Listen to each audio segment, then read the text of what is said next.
Let's go. And a good afternoon, everybody. Fox Sports Ready to Gambler. The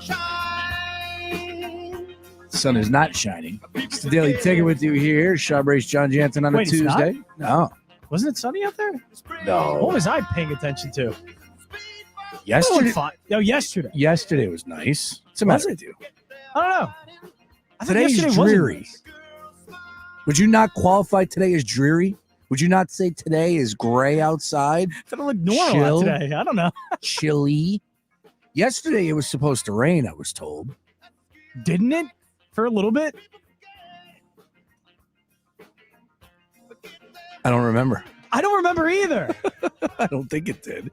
Oh, it did at night. That's right, because I came back here and did the iHeartRadio.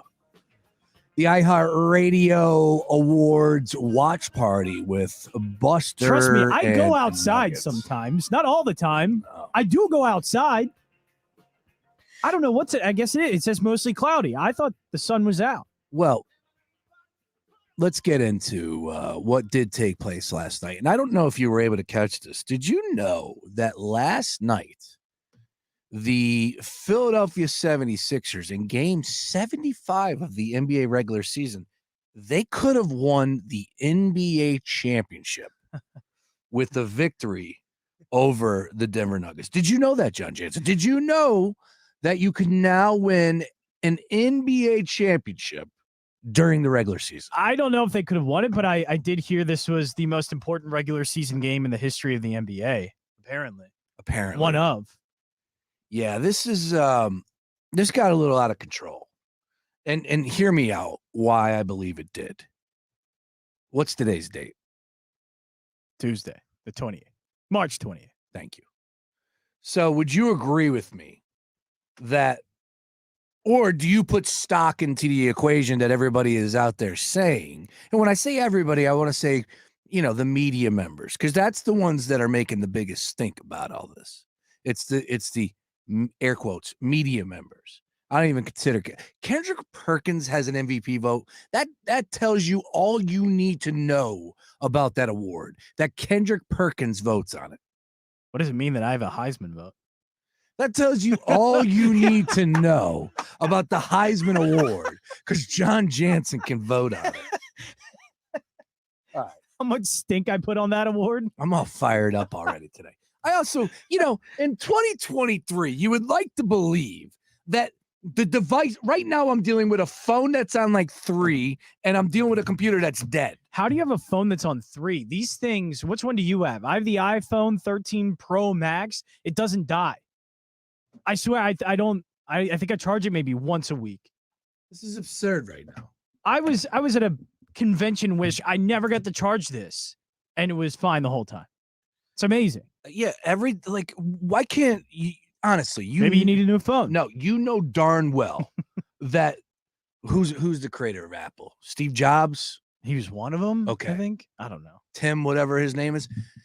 Yeah, Steve Jobs passed away, right? Is Jobs dead? Yes. You sure? Yes. We don't like to say people are dead on this show until they die. He is. All right, we're not one of those people. Passed.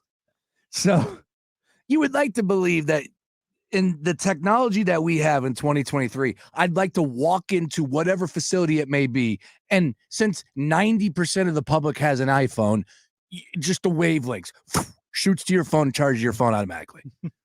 No? Why not? What am I missing here? Can somebody help me out with that? Because I call BS. You know why they don't do that, John Jansen? Because then you wouldn't buy the chargers. Okay, well, that's just something else that could possibly go wrong. Like, we can't even get drinking water, Sean. And you want all of a sudden this phone charger that's going to charge every phone through these electronic waves? What's wrong with a little lubricant in your tap water every once in a while? There's lubricant? Wrong with it. Yeah. Is that lubricant, or is that just a chemical that could poison you? Well, that's what they said it is. It's lubricant.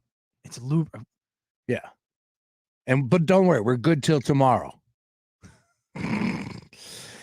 I did see in the Inquirer this morning that all the 15 whack-a-moles that are all trying to be the next mayor of this fine city, and I say that with all love and affection, whack-a-moles.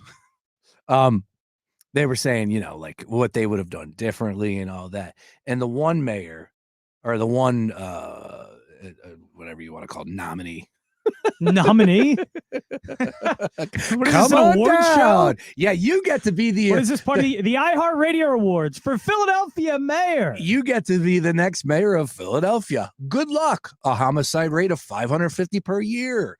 We got tap water that you can't drink. Nobody believes anything. Potholes that look like it's in the middle of Afghanistan in all of our roads. My downtown. car looks like it has been through hell. I promise you living this. 2 years in I the have city. never seen Philadelphia city streets as bad as they are this year. Terrible. Never. And I believe that like Kenny is just so tapped out as a mayor. He's been tapped out for a long time. So I would imagine that there's some sort of budget that came into play there, something along those lines. I don't know. I'm not a smart man. I don't try to act like one of those on air. But thank God. I think we do connect the dots on a few things. All right. And that's nothing wrong with that. Well, anyways, she said that nobody believes the government anymore. Like she hit the nail on the head on that one. Like nobody believes anything. So you could tell us that we can drink all the water tomorrow, but who are you going to trust what they say? Because I'm sure as hell not. I would probably just not drink the water at all, even right now, because I think it's till tomorrow night, or I think it's till tomorrow night that they're saying it's safe. I don't trust that. I wouldn't drink it. I'd wait until this is clear. Like that I know for sure, 100% sure I can drink that water without some kind of chemical or lube, I guess, being in it at some later date. I'll just wait till that passes, and then I'll drink water. For now, I'll just get water from like a Wawa, I guess. You always make fun of me for carrying gallons of water around. There you go. Now, now who's laughing, Sean? Yeah, now who's laughing? I have water. You don't. You have water. But if you lived in Philly, you would. I actually got coffee. Oh, did you? Yeah, that's all I drink. I don't even drink water. Just coffee and Red Bull. See, that's not good. No. Not. I mean, we're all going to die eventually. But I would like that to, hold off a little bit. All right, let's get into some sports conversations. First of all, I had no idea that last night that regular season game meant the NBA championship in 2023. The prize that has been avoiding us for years. We could have won last night in Denver. Shame on us. Shame on Joel Embiid for not playing. I mean, I wanted a parade, John Jansen, and all we had to do was beat the Denver Nuggets last night, and it would have happened. It's all we had to do. Instead, Joel Embiid faked an injury, if you believe what everybody is saying right now. No, he did not. I'm right there with you. He literally left the game injured. But this is... Maybe it's the Sixers' fault for not being forward immediately with it and saying, oh, yeah, he's injured. Instead saying, no, he's just going to be out the second half. He's fine, though. Well, he is injured. That was the calf injury. Yeah. And then he played through it. Obviously, it re-aggravated or it's not getting any better, so it just needs some rest. What's wrong with that? This isn't the NFL. Maybe this is just NFL conversation or the way we look at the NFL seeping into the NBA, but this isn't Patrick Mahomes trying to play on a sprained ankle throughout the NFL season because those games matter a lot more. Right now, game number, what you just said, 70-something? 75. 75? I believe. Does it really matter? No. Like, it doesn't matter. It doesn't matter. It's a Western Conference team. You already know where the Sixers are likely going to be seated. Correct. They're likely just going to take that third seed. Even if they were to get the second or the fourth, it really does not matter. And all we tried to do is act like this game was so important. And because of the MVP, that there was actual importance in this game when there really wasn't. And when Joel Embiid has, this calf injury, strain, whatever the case may be, mild, however it is, when he sits out, we go, oh, see, he's just avoiding it. I think it's the wrong way to look at the NBA. It's not like the NFL when you sprain an ankle. It's like, well, we only have 2 weeks of the season left, and this means a lot. Or like in Patrick Mahomes' circumstance, it was in the playoffs or whatever the case is.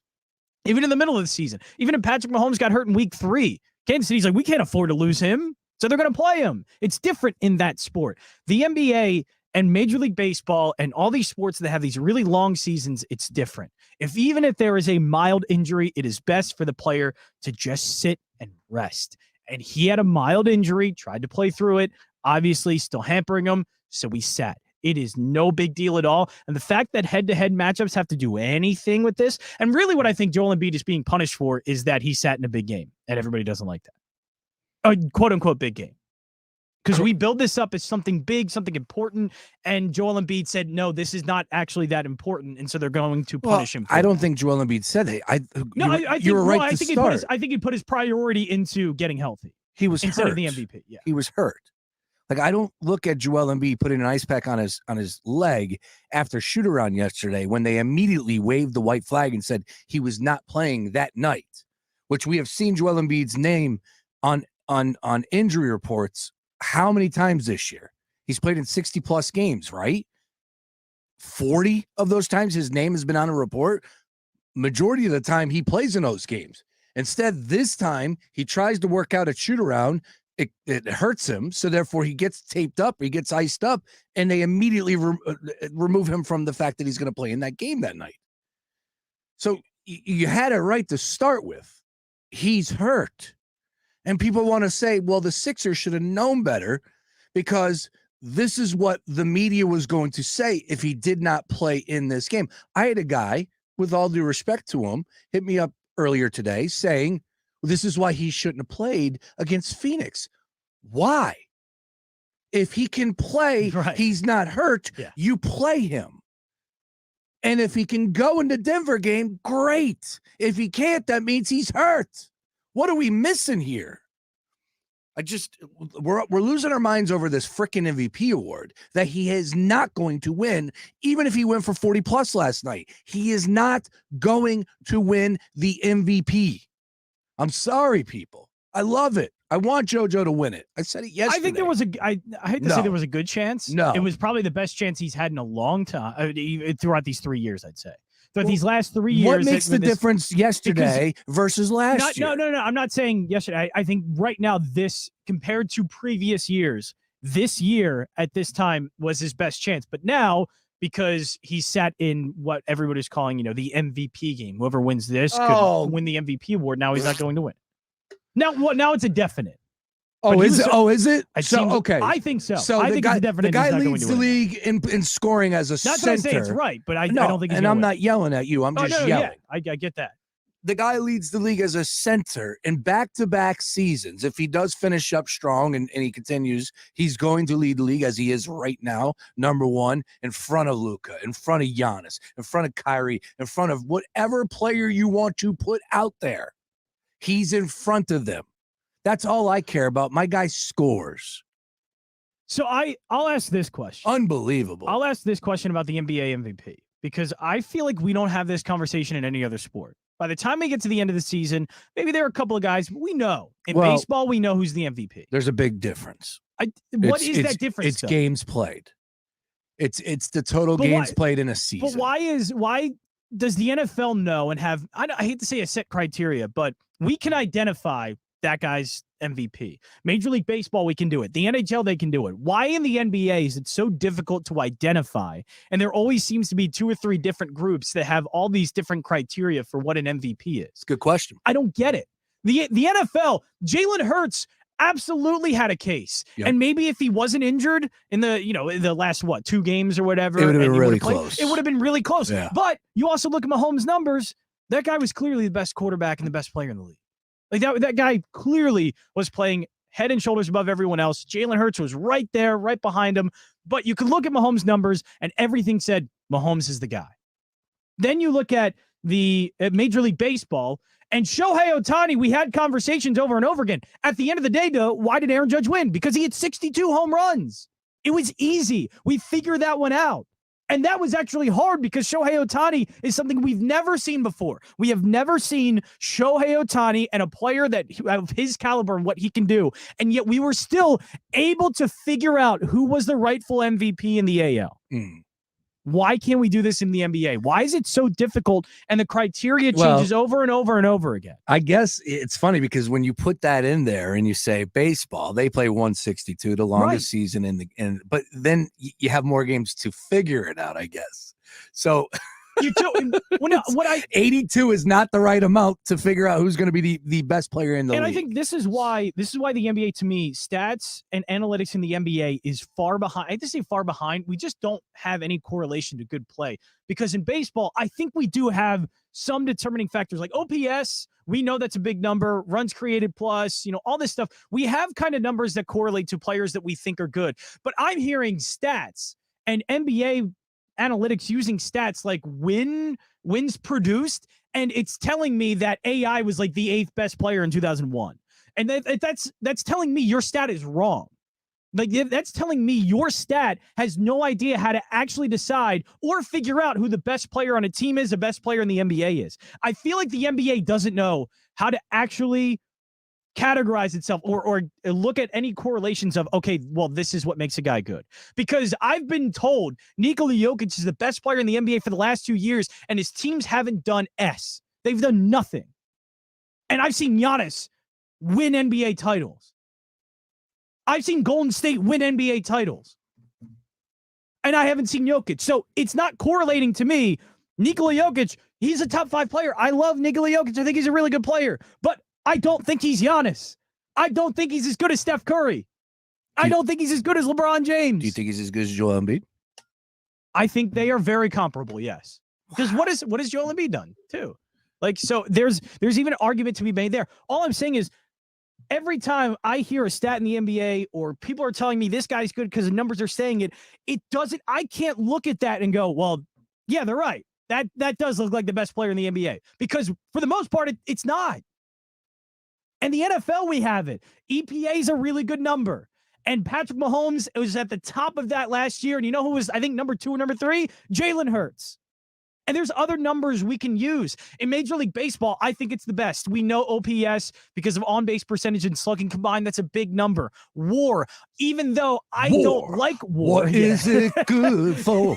Absolutely nothing. So even though I don't like WAR, it is still a good guide to go, this guy's having a great year. Mike Trout is one that kind of broke that formula. But even though he led in WAR all the time, there were other numbers. And he also, we could say, for the most part, he looked like the best player in Major League Baseball. Yeah. It correlates from what I'm seeing on the field into the numbers.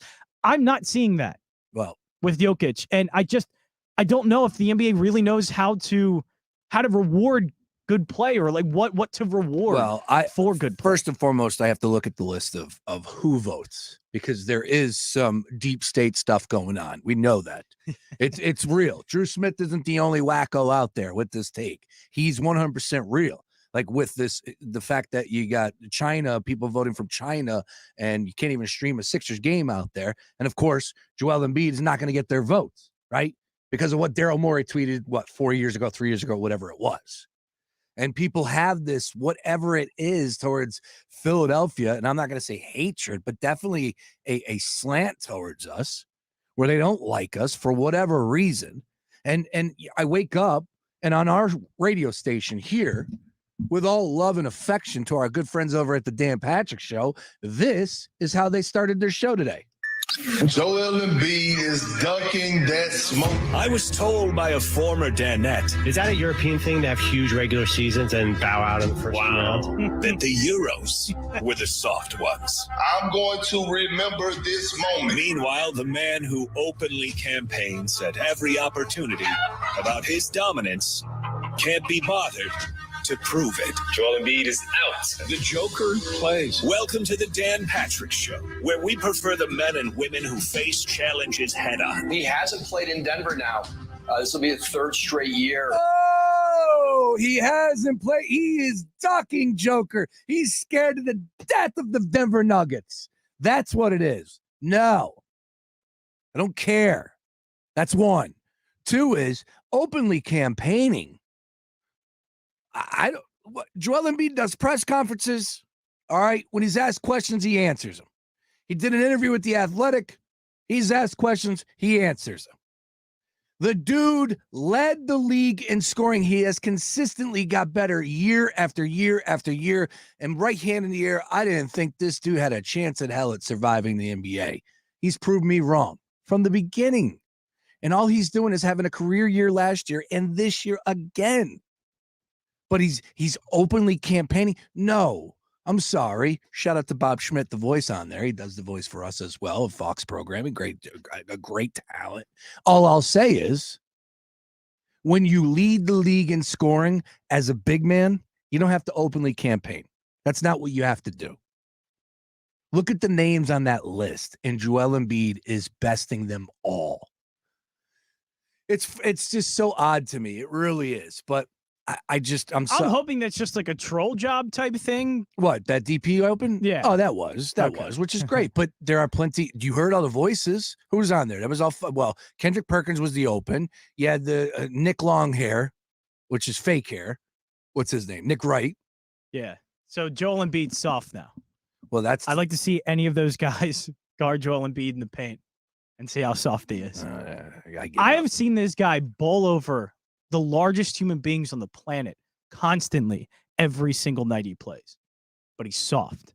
He plays a physical game. Jokic doesn't. Jokic does not, because Jokic, he's soft. Correct. He's baby flat.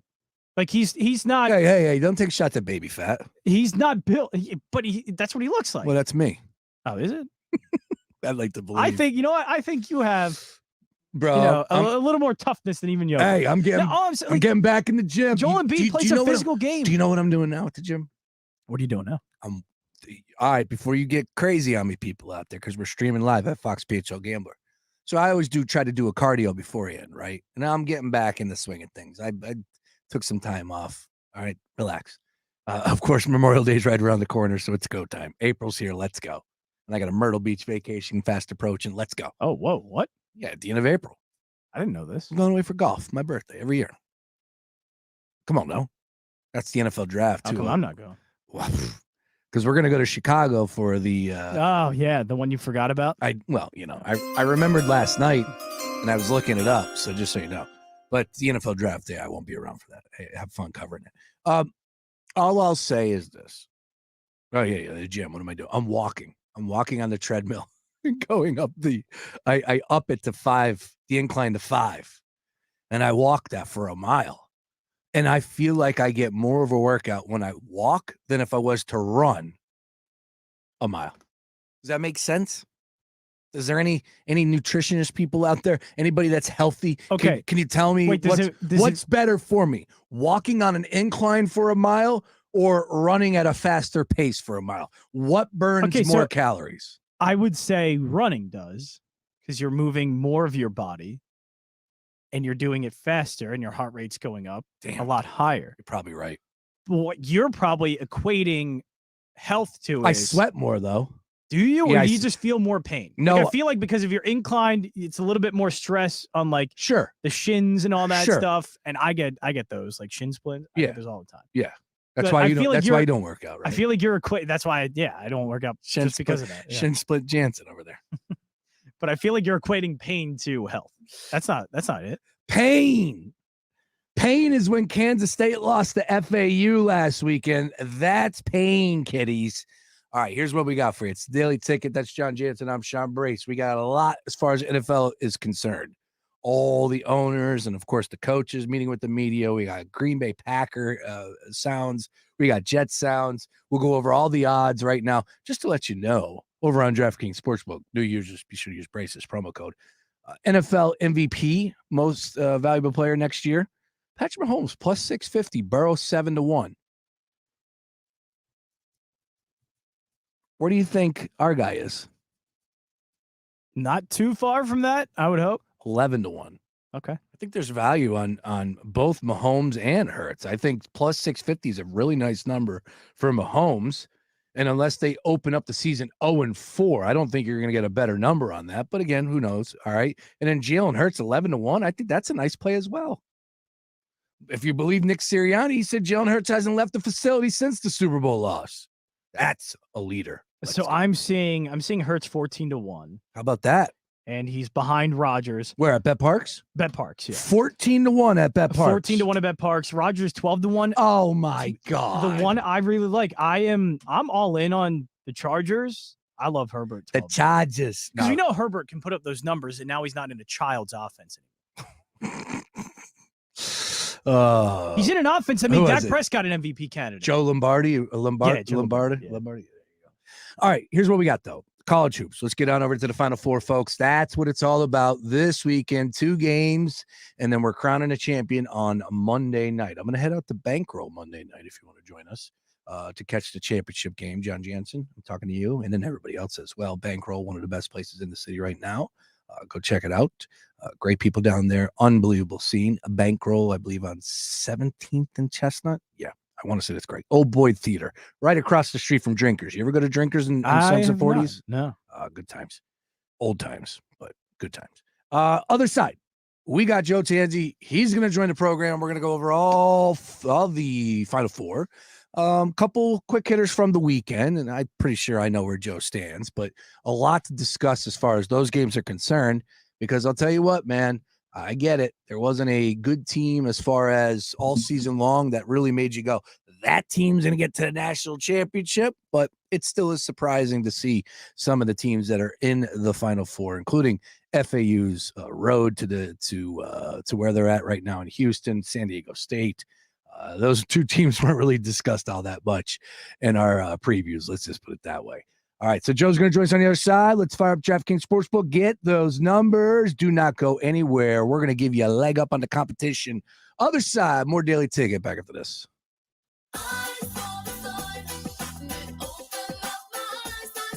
Dazzling decal on Daisy's Donuts window. Bold banner at Barry's Barbershop. Prominent poster at Penny's on Park Place. This is your sign. Well, signs. To try Staples and see the difference. Get $15 off signs, banners, and posters when you spend $75 or more. From Staples, and I couldn't miss it. Ends 4/15. Visit staplesconnect.com/printpig for details. I'm Ava Mendes, and when I heard that the average kitchen sponge is 200,000 times dirtier than a toilet seat, I made finding a sponge good enough for my family and my home my mission. That's when I discovered Skura-style sponges. They're antimicrobial, so they don't smell, and tell you when it's time to replace them. So if you never want to touch another stinky, soggy, bacteria-filled sponge again, go to Skura-style.com. That's SKURA style.com. Up to 40% off during spring cleanup sale. I'm Martin Hoke, the inventor of Navage Nasal Care, and I love Navage. I've told you about how your nose is the body's air filter, that Navage's powered suction will help flush out allergens, viruses, mucus, and germs, and that Navage will help you breathe better. But what do other people say about Navage? Like Josh, quote, "After walking around my whole life being a mouth breather, I was excited to try Navage. I read the directions carefully, pressed the button, and oh my gosh, what a sensation. So much mucus, so much crud, but oh sweet, merciful air I can finally breathe you through my nose. Never have I ever taken such an amazing breath in my life. This is a life changer," unquote. He's one of over 100,000 online reviews praising Navage, the all-natural solution trusted by over 3 million people to help you breathe better, sleep deeper, snore less, and stay healthier without drugs. Navage is available at Walmart, CVS, Walgreens, Target, Rite Aid, and online. Navage, Navage, clean nose, healthy life. Wendy's $3 breakfast deal is a bacon or sausage egg croissant plus small seasoned potatoes for $3. It's the breakfast that don't miss. So if you did miss Wendy's breakfast, don't imagine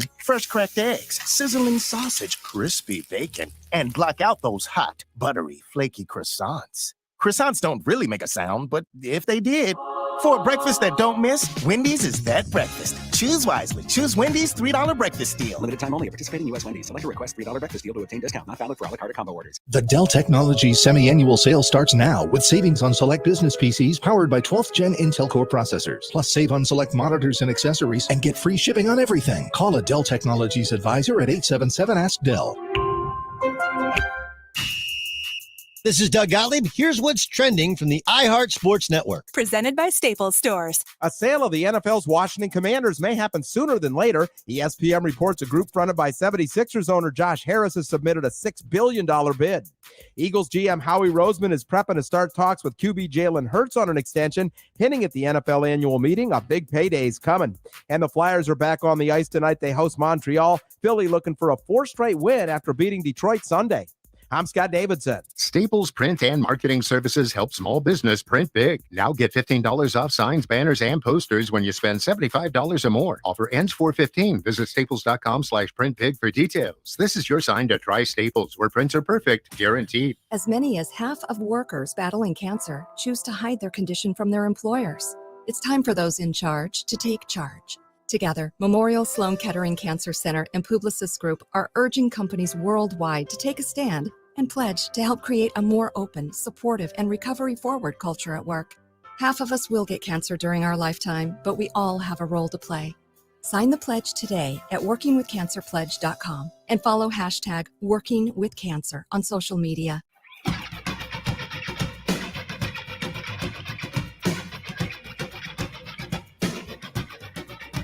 The Big East, especially if you look at the top four in our league, it was the best top four. And even when Providence was playing really at a high level, it was the best top four, top five of any conference in the country. And it wasn't, in my opinion, it wasn't very close.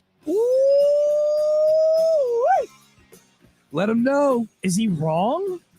Dan Hurley, head coach of the UConn men's basketball team. Now, I would say, of course, where do you go? You got to go to the Big 12, Big right? 12, yeah. So, what are we discussing when we compare the top four from the Big East to the top four of the Big 12? My bias, I'll go Big East. Or the top four of the Big 10, you know? They were great. Or the ACC. A man who has many opinions on many sports. He's joining us right now on the Gambler Hotline. You can find him at JTansy90. Our good friend Joe Tanzi, our bracketologist for the Gambler. Joe, answer Dan Hurley's question, or answer John Jansen's question. Top four teams from the Big 12 versus the Big East. Who do you give the advantage to over the season? Hang on. Sorry, Joe. I fat-fingered something. Now talk to me. All right, Big 12. Big 12, Joe says. All right, make your case. Why do you say that? You had the best team in the country for a very long stretch in Kansas. Texas, I think goes without saying, and Kansas State was fantastic as well. And then if you put Baylor in the mix, I think Baylor stacks up very well against anybody in the Big East. Big East, I guess you're doing what, Marquette, Xavier, Creighton, and UConn? Yes. I don't know. I think Baylor and one of those schools are probably on level pegging. And if you're comparing regular season champions, I'm taking Kansas over Marquette in a heartbeat. Texas, I might take over the other remaining three. Same thing with K-State. Like, it's, to me, the top is very clear. And I don't know. I feel like I might side with K-State and Texas in like comparisons against some of those other teams. So I think the Big 12, it's not far apart, but I think the Big 12 had the better league and it had the better top tier. All right. Now let's talk about what we just witnessed this weekend. And let's start with Saturday's games, and right from the jump, FAU and that Kansas State team you discussed. Why is FAU in the position that they are right now? Why have they beaten Tennessee the way they did, mucked it up with them in a low-scoring game? How are they 35-3? Got through that game and then beat Kansas State, who had the most momentum, or I don't know. I mean, yeah, of course, only a few teams left, but you understand what I'm saying. Playing an MSG, just coming off of that win, everybody, King of New York, and then beating Kansas State. Oh, by the way, trailing in the second half, coming back to win that game. How is FAU in this spot this weekend, Joe? Are you asking that from a casual standpoint and not a college basketball diehard standpoint, I assume? I love to get into minutia with you. Tell me, is it a big picture thing with the college basketball take? Like Florida Atlantic's been one of the best teams in the country all season long.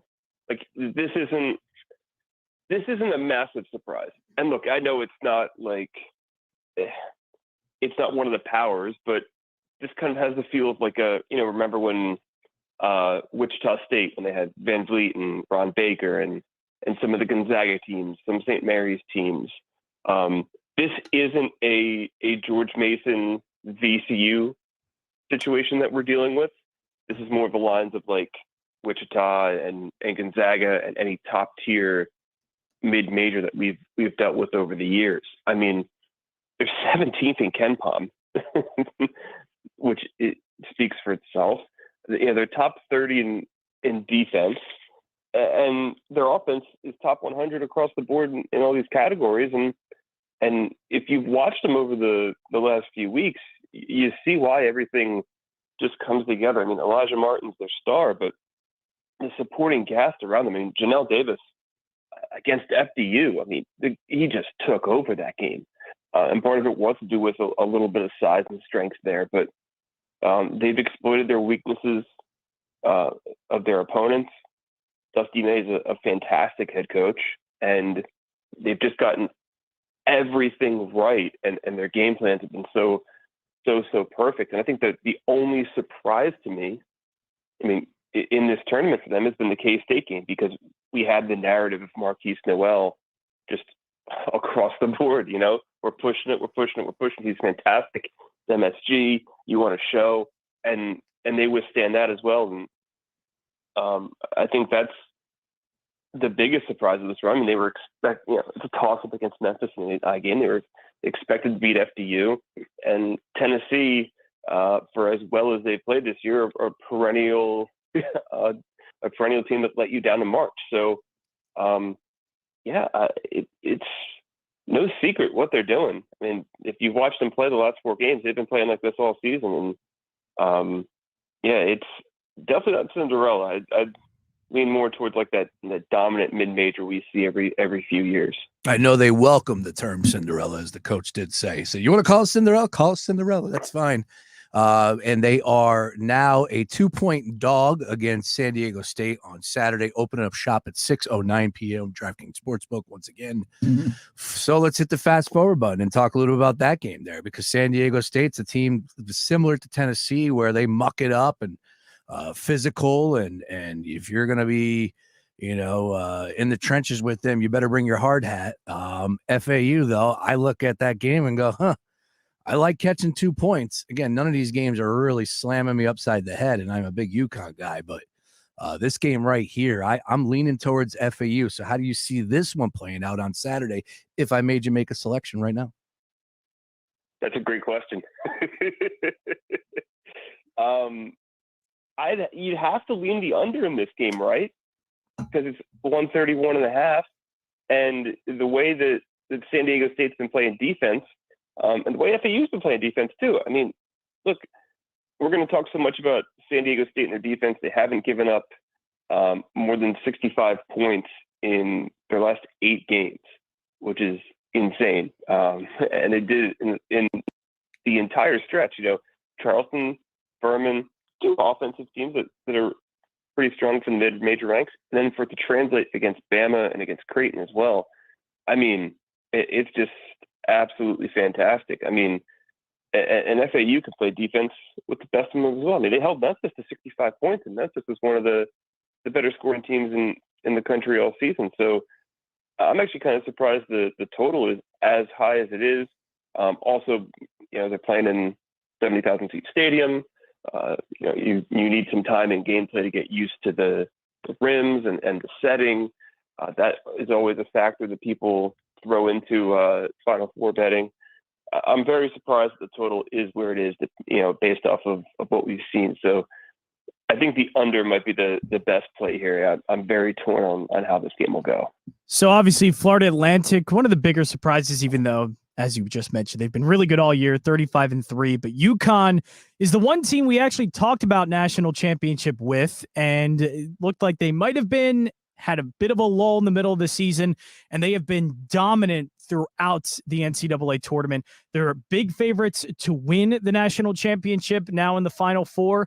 Is UConn justified to be that big of a favorite? And is there a chance that they run through these next 2 games the way they've done all tournament long? I mean, absolutely. I mean, they've been the best team all tournament long. I'm not going to say they've played 4 complete games, because Iona did play with them for a half, and St. Mary's gave them a little bit of some fits in the first half as well. But man, they've been so impressive. And the problem with that is you look at the flip side of that game in Miami, and we've been discounting Miami, at least in the betting lines, all season long. So it's going to be so fascinating with that game. But I look, UConn is deserved to be the favorite. They've looked like the most dominant team throughout the tournament, and I think they're going to possess some matchup problems to Miami. I mean, the one thing they have that Miami doesn't is Adama Sanogo and Donovan Gligan. I mean, when you have 2 7-footers like that can really do a lot of damage. I mean, look at how this is an imperfect comparison. But look at what Sanogo did in the second half against Iona. He literally took the game over and dared Iona to stop him, and they couldn't. So when you have that combination, you have guards that can match what Miami can do, it becomes a very fascinating matchup, and one you kind of sway in favor of UConn, because as great as Miami's guards are, we're not saying they're not, but if Norchad Omier gets into foul trouble, or if he's ineffective because he's playing against Sanogo and then against Klingon, like, it's very hard for me to see Miami blowing out UConn, whereas I can see the other way around for sure. And look, UConn is very good right now, but so is Miami. So that's what makes this game so fascinating. And I want to say the winner of this game wins the national championship, but I mean, who knows with the way this tournament's gone. Yeah.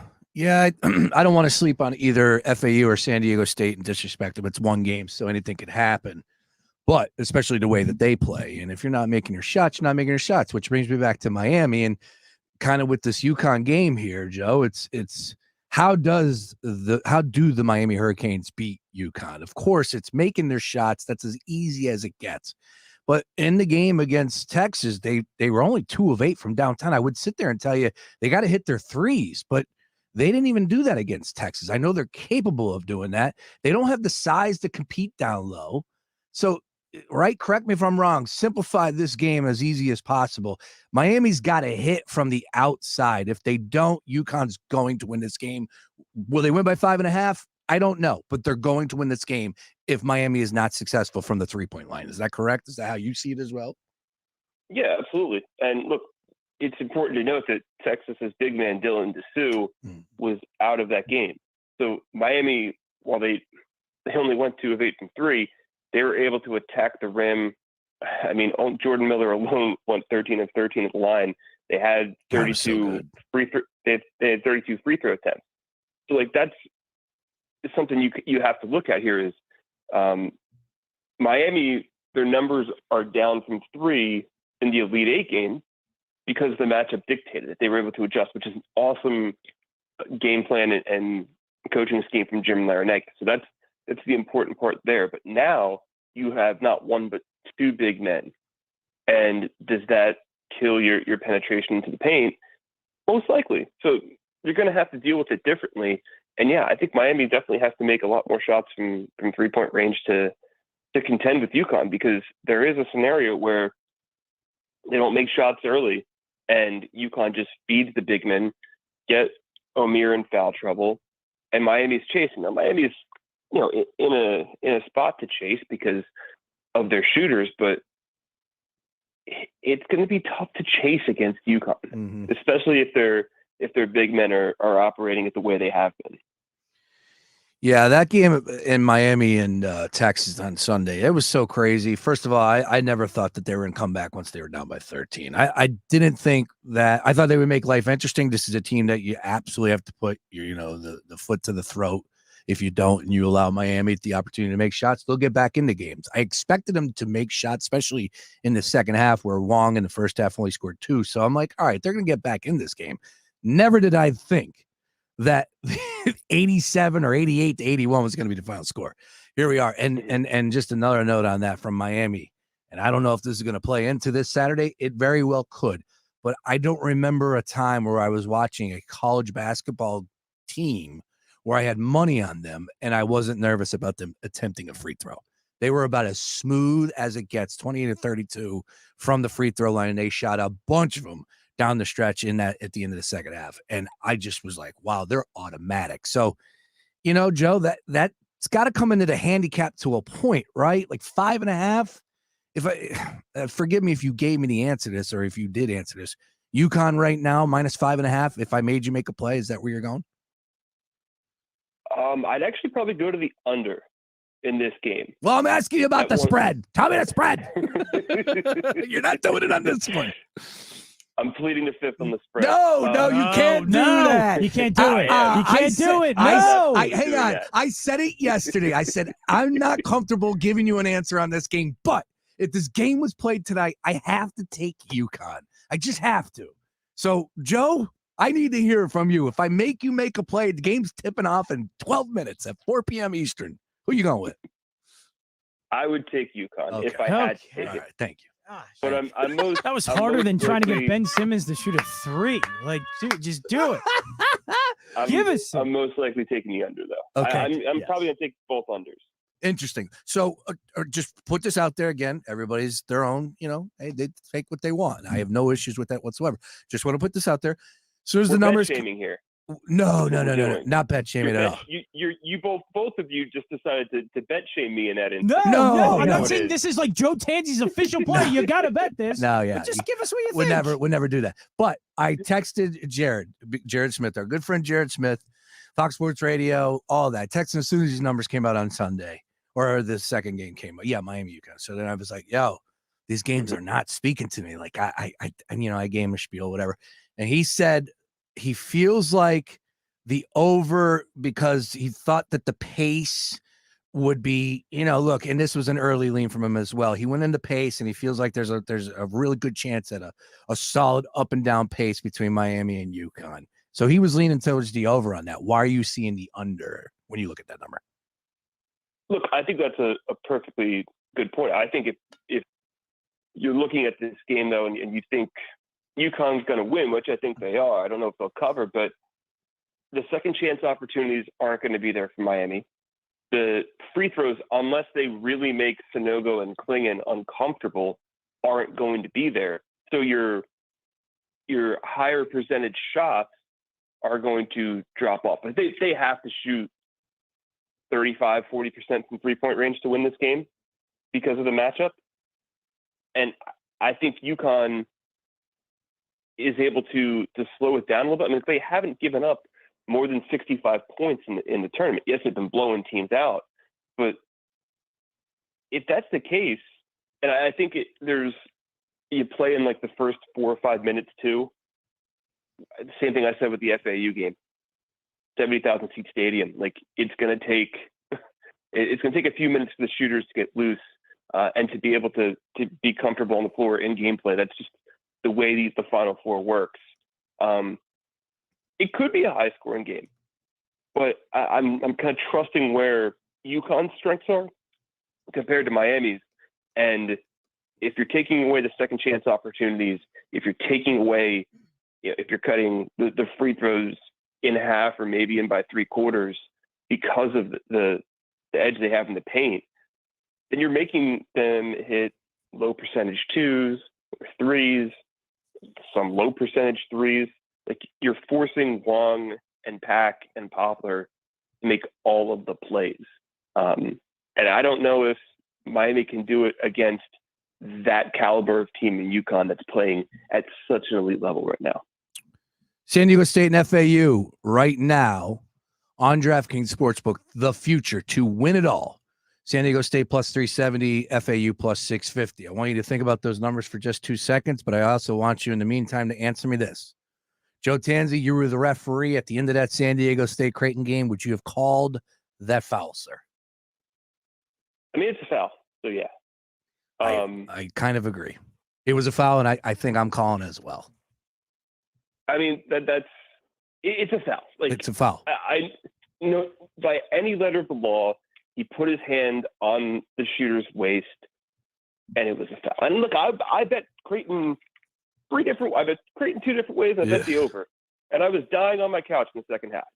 And I'm watching that game, just praying for overtime. Hey, believe me, I had San Diego State and I was dying too. All right, that game was not pretty at all. But like, if you, yeah, the game was awful. Oh. But if you look at the replay, like it was very clear. Like I can't make an argument against it. Like No, the momentum carried him over to the left. It's like, yeah, like it affected him. You got to call it. that's a foul. Yeah, you got to Yeah. call. I agree. It's a shame it ended that way. I think we would have.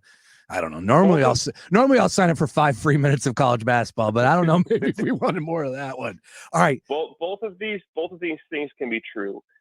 You think it was a bad call, or it was a good call, but it was a bad ending to a Elite Eight game. Yes, I would agree with that. Yeah, double check marks on that one. It's not a fun ending, but it was the right call. I just can't.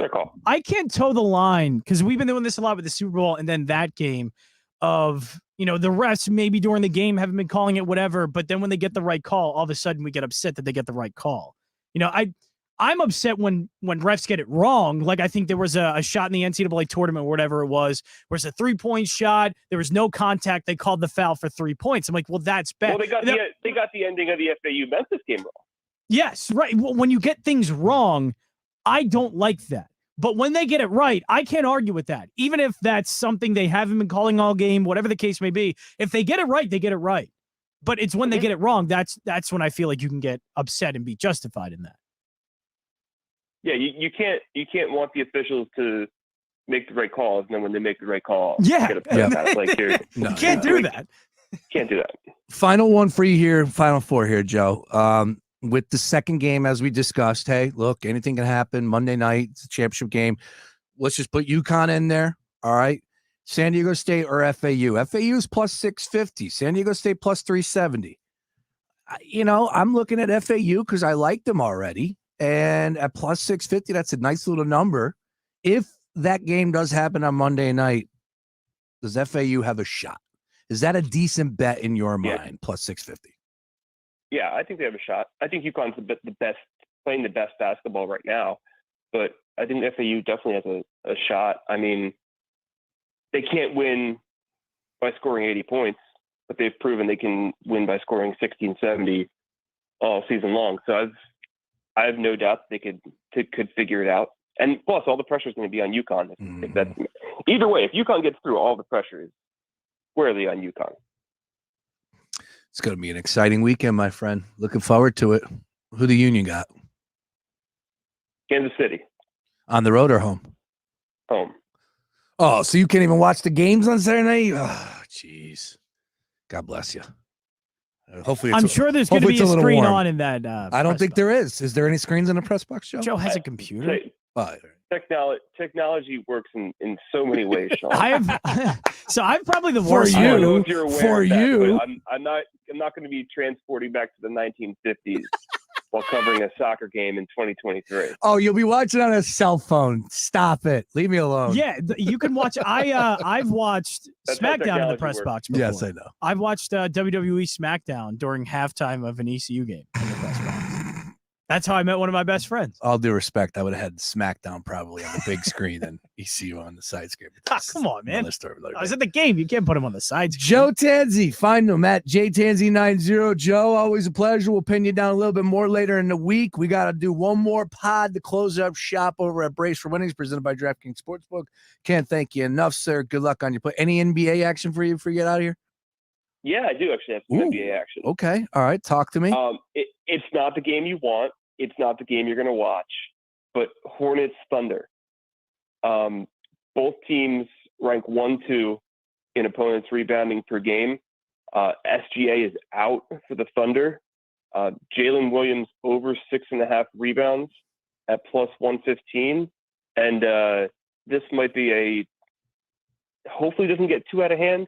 Might be a Josh Giddey triple-double night, plus 575. Yeesh. Excuse me. Yeesh. Because Charlotte has been You ready for this bad. one? Giddy up. And then I'll ride this again because I wrote it last night. I parlayed Jonas and Gobert and had some fun with it. Jonas Valanciunas over 11.5 rebounds. They're playing the Warriors. The playoff preview. We all know the Warriors don't really have much down low in terms of size. This is a play where Valanciunas might be able to hit 12 very close to halftime. So all in on the rebound train tonight, and let's see if Josh Giddey gets the job done. Excellent. Joe Tanzi, you the man. Appreciate it as always. Enjoy the rest of your day, and good luck in your plays. We'll catch up later this week, sir. We're only 2 days away from the Ronald Acuna MVP campaign starting. I'm looking forward to it. Ooh, play ball. There I he actually is. agree with that. Nice work, Joe. With what? You agree with that? I'm all aboard the Ronald Acuna train. What's the number? Did you see right? Plus 850 when I saw it. DraftKings Sportsbook put out, or today, let me just pull this up. I did tweet somebody this, or I texted. Because I love Trey Turner. I think Trey Turner is going to have an amazing year. Trey Turner's 8 and he's to going to 1. be an MVP candidate. That's not enough for Trey Turner. He's the favorite, I think, at Bet Parks. He is the most popular MLB award That's future. aggressive. That's Before aggressive. 8 to 1. Is that a smart bet? No, I don't think it is. Nope. I don't think that is. So at at Bet 8 Parks, to he's the 1? favorite at 6 to 1. Then I know that's really All right, bad. all right, let's just put this where it is. Okay. It is on the same equivalent of Patrick Mahomes in the NFL. That's what it is. If you're telling me he's the favorite at 6 to 1, he is the Right, he's the the Patrick Mahomes Mahomes, of the MLB. Come on, man. The favorite should be Juan Soto. Juan Soto is still one of the most talented, and maybe the most talented player in And baseball. he didn't do squat with the Padres. And he didn't. But that happens a lot in that first year when you get there, and especially you trade in the middle of the season. Sometimes it's a slow start. We've seen that with so many players. It's kind of a crapshoot. We don't know. Kyle Schwarber went to the Red Sox and hit the lights out and got him to the ALCS, but they went on this big run. So it can happen where things go good, but also it's a tough first year sometimes. Juan Soto is likely going to come back from that and have a ridiculous season. But also, Ronald Acuna Jr. last year came back from an ACL injury, and he didn't have spring training, came in the middle of the year, but a little bit earlier than that, but didn't have a full season. Ronald Acuna, with a full season, he was already on his way to winning MVP before he tore his ACL. Now he's fully healthy. He's getting a full spring training. This guy's legitimately an MVP talent, and the fact that he's plus 850 is just not good enough. He should be right up there with Juan Soto and Mookie Betts and Trey Turner, and he falls just below that. So I do like Acuna a lot for MVP. All right, you know what? We'll keep this one AL going. MVP you can't bet until Ohtani gets hurt because he's going to win it. There is something from Shohei Ohtani that I think you could bet that's at a pretty nice price. I'll tell you what that is on the other side. We'll continue with the Major League Baseball conversation because I got two big picture Phillies questions that I want to throw your way, John Jansen. Also, shout out our good friend Luke Arcani, who's listening right now. We're going to be doing more with Luke, and I hope to announce that coming up next week. Anyways, he turned. I wonder what that could be. He turned 21 over the weekend. Happy birthday! Oh. Why does when you do that? Levitard played? That was my Stephen A. imitation. Was it? Yeah, that wasn't a good one. When he says "Happy Birthday," you know they always play that. Yeah. Oh no, I know. I don't think you. I would have to listen to Happy that sound again. birthday. I don't think you're doing it nearly the same as that. I don't think you're close. I don't think you got good ears. I don't think you have good pitch. Well, that's fair to say. It's the Daily Ticket. John Jansen, Sean Brace. Other side, you know what we're going to do. Don't go anywhere. Back after this. The Gambler. Philly's home for all things sports gambling. Is sports here, there, and everywhere. They, at least, are broadcasting live from the Parks Casino Sportsbook in Ben Salem. And we are brought to you exclusively by the all-new Bet Parks Casino and Sportsbook app. Please tell me about this Kansas State point guard because he is my favorite player in the world. Where did this kid come from? What? I mean, he's been around. He's like 5'8", New York City guy. I mean, what was it, 20 and 19 the other night? 20 and 19. Against a really well-coached, solid Michigan State team. Yeah, that was some performance. I mean, it's fascinating because Kansas State was in down and out. They didn't have a single player after Bruce Weber got fired. Everybody was in the transfer portal. And then Jerome Tang comes in from Baylor, basically had to bring in a whole new squad. And here they are as the favorite to get to the Final Four. And they got this 5'8" point guard that everybody loves. So, yeah, he's always been a good player. But, yeah, now everybody's getting a chance to see him instead of watching the late Big 12 game on Monday night. Yeah, and if you're going to do it, you might as well do it in Madison Square Garden. Spreads, totals, and all the prop bets in between. It's The Gambler. Fox Sports Radio, The Gambler. Now, total traffic for Philadelphia. Virginia 95 southbound Woodhaven to South Academy with a crash in the left lane, and then heavy from Cotman to Bridge. Northbound Jan across the Royal Point Bridge to the Wall Whitman, then stop and go Girard up to Bridge Street. Westbound Schuylkill Jan, University Divine, and Boulevard to Belmont. All right, to tell a total traffic. This report is sponsored by Dell Technologies. The Dell Technologies semi-annual sale starts now with savings on select business PCs powered by 12th Gen Intel Core processors. Plus save on select monitors and accessories and get free shipping on everything. Call a Dell Technologies advisor at 877-ASK-DELL. This year at Ashley's anniversary sale, we were able to secure a more affordable price on the same great quality as before, and we're passing those savings on to you. Shop new, lower prices on hundreds of items throughout the store and online. Get ready for summer with 10% off on all outdoor furniture. Plus, we're offering 5 years special financing with no minimum purchase. Visit your local Ashley store or ashley.com to celebrate and save today. Only at Ashley. See store or ashley.com for details. Don't miss the factory authorized clearance at RV1 Superstores. All 2022 RVs must go. Look for the blue tags with clearance pricing up to 40% off on America's favorite brands. Hurry. When the tags are gone, so are the savings. Get 40% off at the factory authorized clearance at RV1 Superstores, a Blue Compass RV company. Visit RV1.com. Example 22 Braxton Creek Free Solo, number SI 1026, MSRP 22,222. See dealer for details. Ew, gotta get rid of this old Backstreet Boys t-shirt. Tell me why. Because it stinks, no matter how many times I've washed it. Tell me why. No, you tell me why I can't get rid of this odor. Have you tried new Downy Rinse and Refresh? It doesn't just cover up odors, it helps remove them. Wow, it worked, guys. Yeah. Downy Rinse and Refresh removes more odor in one wash than the leading value detergent in 3 washes. Find it wherever you buy laundry products. Save on Downy Rinse and Refresh at Target. Discover credit cards automatically double all the cash back you earn at the end of your first year, which means... Wait, hold up. Question for the audio engineer. Go ahead. Did I read that right? Discover automatically doubles all your cash back? Yeah, that's what the script says. So if I get a Discover card right now, I can earn twice the cash back. Apparently. Wait! Unlimited first-year cash back match. Only from Discover. See terms and learn more at discover.com/match. Ew, gotta get rid of this old Backstreet Boys t-shirt. Tell me why. Because it stinks, no matter how many times I've washed it. Tell me why. No, you tell me why I can't get rid of this odor. Have you tried new Downy Rinse and Refresh? It doesn't just cover up odors, it helps remove them. Wow, it worked, guys. Yeah.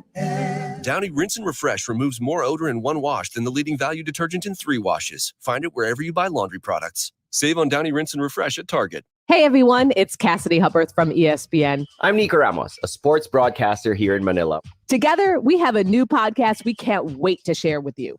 Hoops Paradise, the Philippines' love of the game. You know, there's religion, there's politics, and there's basketball. And those are the 3 things you talk about in the Philippines. It's a basketball love affair like no other. Listen to Hoops Paradise, the Philippines' love of the game on the iHeartRadio app or wherever you get your home podcasts. for Villanova basketball is WDAS and WD273D. Fox Sports Radio Philadelphia.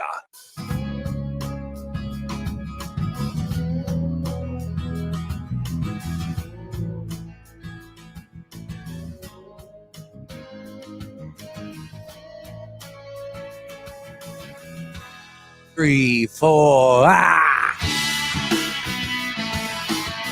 It's the Daily Ticket. Shopper's John Jansen with you here on a Tuesday. Well, Phillies opened up the season on Thursday. No number just yet. We got numbers up. Oh, Yes, we do. Got Yes, we numbers do. up. Come on, How Grace. about that, sports fans? I don't think they were up yesterday. And we opened up with the matchup against Jacob deGrom, who, we know a thing or two when it comes to deGrom, right? Minus 120. Aaron Nola, even money. That's on DraftKings Sportsbook right now as we sit. 4:05 first pitch. Couple quick hitters for you as far as Phillies conversation is concerned, and we'll get into some numbers here. Over the weekend, I sat in on the fine program known as the Tough Cover Show with Mark Henry Jr. Sean Bernard was in studio as well. And he had some Phillies conversation going on. And, here's what I know about the Phillies, John Jansen. There's a lot of lumber missing from that lineup to start the season. There's a lot of numbers missing from that lineup to start the season. Bryce Harper and Rhys Hoskins. Rhys Hoskins had the second most home runs on the team last year. Like, you're talking about two big bats in this lineup. And everybody in their rosy red mind, and I have I'm not trying to poo-poo all the believers out there into thinking Sounds like you are. This is how it's going. No, I'm just second guessing. That's what I'm doing here. Okay. The dude out there in right field, Nick Castellanos, I get it. There's been a lot of players that have come through the Major League Baseball, over the years and have had a bad first year at a new place and then had the reemergence that following season where they returned to their numbers and the reason why they were signed. I get that, but it's not a lock. I just don't see Nick Castellanos coming in here figuring it out and hitting 35 bombs throughout the course of the season. I just don't. Could I be wrong? Sure. You're always wrong. I hope I'm wrong, but I don't know if that's going to be the case. So for everybody that's telling me over 88.5 is a lock, 1, 2, this team is going to just smash their way to a division title, just hold up, because I don't see it being off to a great start in April. I just don't envision it. Wasn't last year. It wasn't, but there wasn't expectations like there are this year. And I think that could even, pile on to the snowball that gains momentum down the hill. And next thing you know, we're in May. They finish April with a below 500 record. And I don't know. Now you're banking on Harper coming back at the end of May and all of a sudden pushing this team in the right direction. Who knows? Maybe he needs a little bit to get his back going. I'm sure he'll need a little bit. He'll be fine, though. I saw this from somebody else, like projecting Harper just not to have this great It was year. ESPN. That was a dummy. Dumb. He said 58. Yeah. Dude, this guy's literally been the best hitter in baseball for the last 2 years. He's an MVP winner recently. And last year when he came back from his injury, yes, he took a while to get going, but then he had one of the greatest postseason runs I've ever seen. I mean, from a Philly, one, but maybe I've seen in my lifetime, I've never seen somebody dominate a postseason like that. Just flat out dominant. There's actually an article, shout out that you brought that up, in The Athletic today about Bryce Harper and that at bat. Yeah. So I got to read that. I haven't. I do. It's really cool. You did read it? I didn't read it yet, but I saw it, and it's just a great idea of recounting those moments. And I think they talked like 45 minutes. Yeah, he said he went 45 minutes. That's crazy because you probably get the level of detail, like what Harper's thinking and all that stuff. So it's great. But Harper was locked in. He was great. So there's nothing that indicates to me. I think we've done this with Harper multiple times, especially when the Phillies first got Harper. It's like, oh, well, look at the season he just had in Washington. And I think it's just he's still looked at as that guy that's okay. He's a good hitter, but he's not that elite of a hitter. We did it when he won his MVP. That exact conversation was being had of Harper's very good. He's not elite. That was a one-time thing. He's not going to do those numbers again. He's not going to have that. And then all Harper did was have those numbers and got hurt. But even when he got back, yes, immediately did not put up the same numbers you expect, but then did it right again in the playoffs. So the one stretch that he's really had bad, and that was right after he came back from his injury, that's the only time in the last 2 seasons that Bryce Harper's looked like a human being, looked normal. Outside of that, he's been elite. Everything has been elite across the board. So why now is it Bryce Harper is just not going to be elite this season? He's hurt. Oh, I know that. You're going to give him an opportunity to get healthy and get back out there, get acclimated? I get. When does he start taking pitching? When does he face major league pitching? I get he's hurt. But even if he comes back in May or whatever, by the time you get to July, he should be fine. Like do you expect Harper to just not do well when he comes back from his injury and that carries over the rest of his season? No. What I do believe is that it could take him. Now, if you were to say, no, I want to hear from you right now how you think this is going to play. I think Bryce Harper steps into the box and rips the cover off the baseball. As you said, one of the greatest baseball players we've ever seen in a Phillies uniform. All right. Hell, in the bigs. Dude's an automatic Hall of Famer right now as we speak, right? Yes. Okay. I think so. So I would side with that. But I guess to a point, I'm playing devil's advocate, but also I am being hit that way where folks aren't really, I guess, valuing Reese Hoskins. That's funny having that conversation with you. Valuing Reese Hoskins' bat, what he actually did last year as far as the numbers are concerned. Look, I'm not a fan of this starting pitching rotation. What did you not like about it? Well, I think you Mark Henry Jr. on Saturday told me that Aaron Nola is the best pitcher in the last 5 years in Major League Baseball. I don't know if he's the best, but he's got to be close. I mean, Aaron Nola's good. Aaron Nola great? Last year was great. But make no mistake about that. I know we get caught up in Aaron Nola in these big games in the playoffs. But this is him. He's the number one he's number two, but you understand what I'm saying. But his regular season was Cy Young worthy. That was I think he was top 5 in Cy Young. Okay. So we guaranteeing that? Yeah, I almost guarantee you that Aaron Nola is going to have a really good year. And he's going to be probably close in the Cy Young conversation. It's a contract year, so he better. And Zach Wheeler's coming into the year healthy. He didn't come into the year healthy last year. Yeah.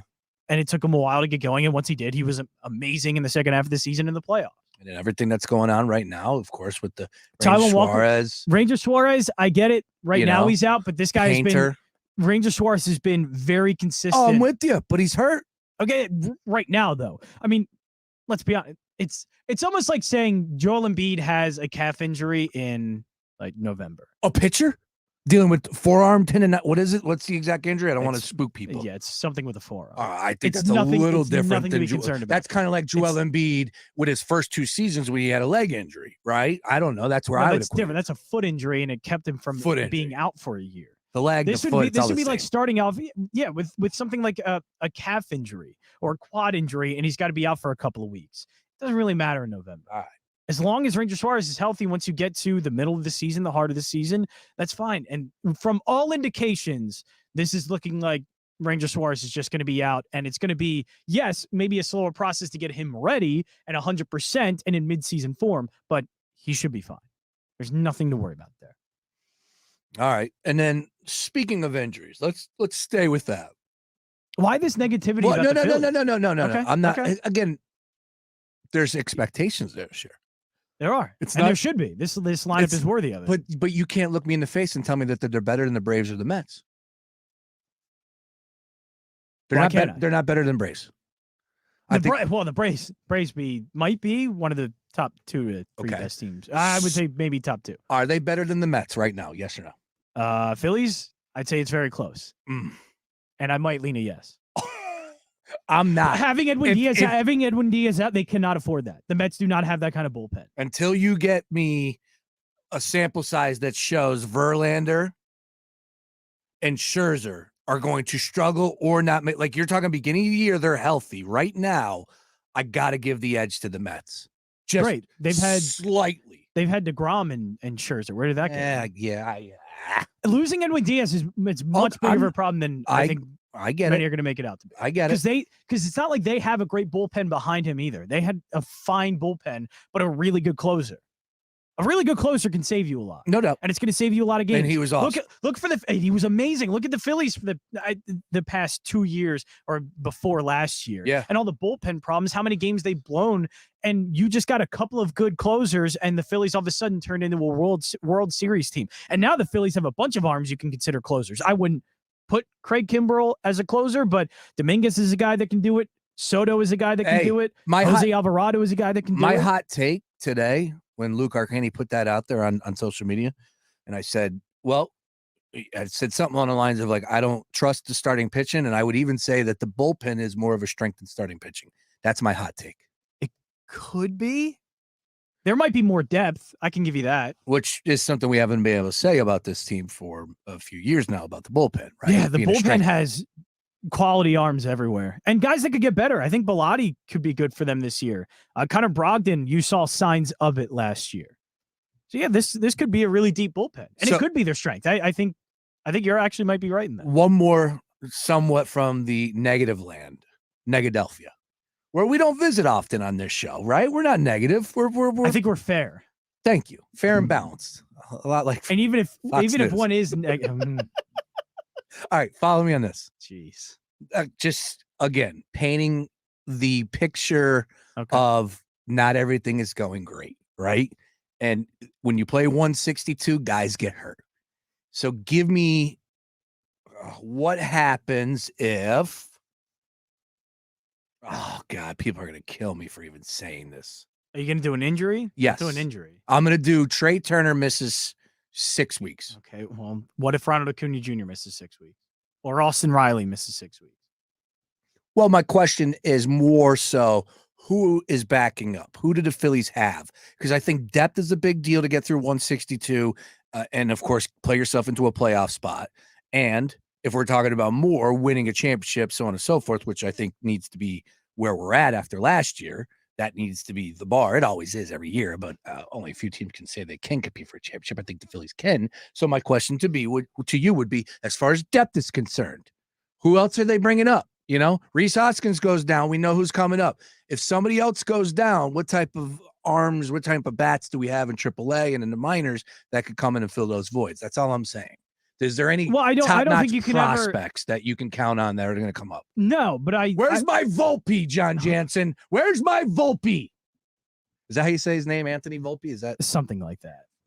Kid's a stud. He's a beast. Well, your Volpe was Painter. Yes, and he got hurt. Right. Like it.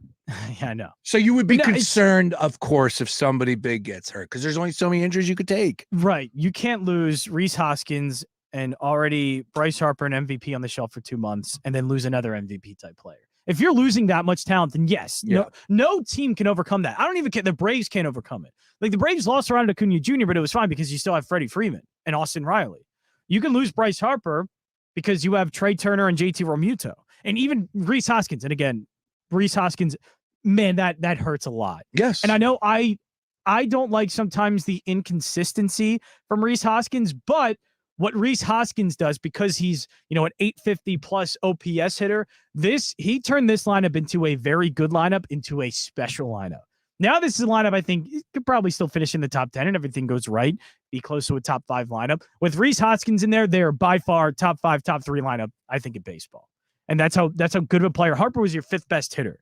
And he was a guy that was hitting, close to an 850, 860, 880 OPS, which is very, very near, very border to elite level. My issues just come with, the consistency game to game and the fact that he can go so cold, but he was available a lot and he was good for long stretches at times for the Phillies. And that is valuable as a 5th hitter. When he was the 2nd best hitter on the team, it wasn't acceptable. When he was the 3rd, it wasn't, but he's the 5th best hitter on this team. And that's what makes it special because he's a really good player. But still, JT Realmuto is an MVP candidate. Yep.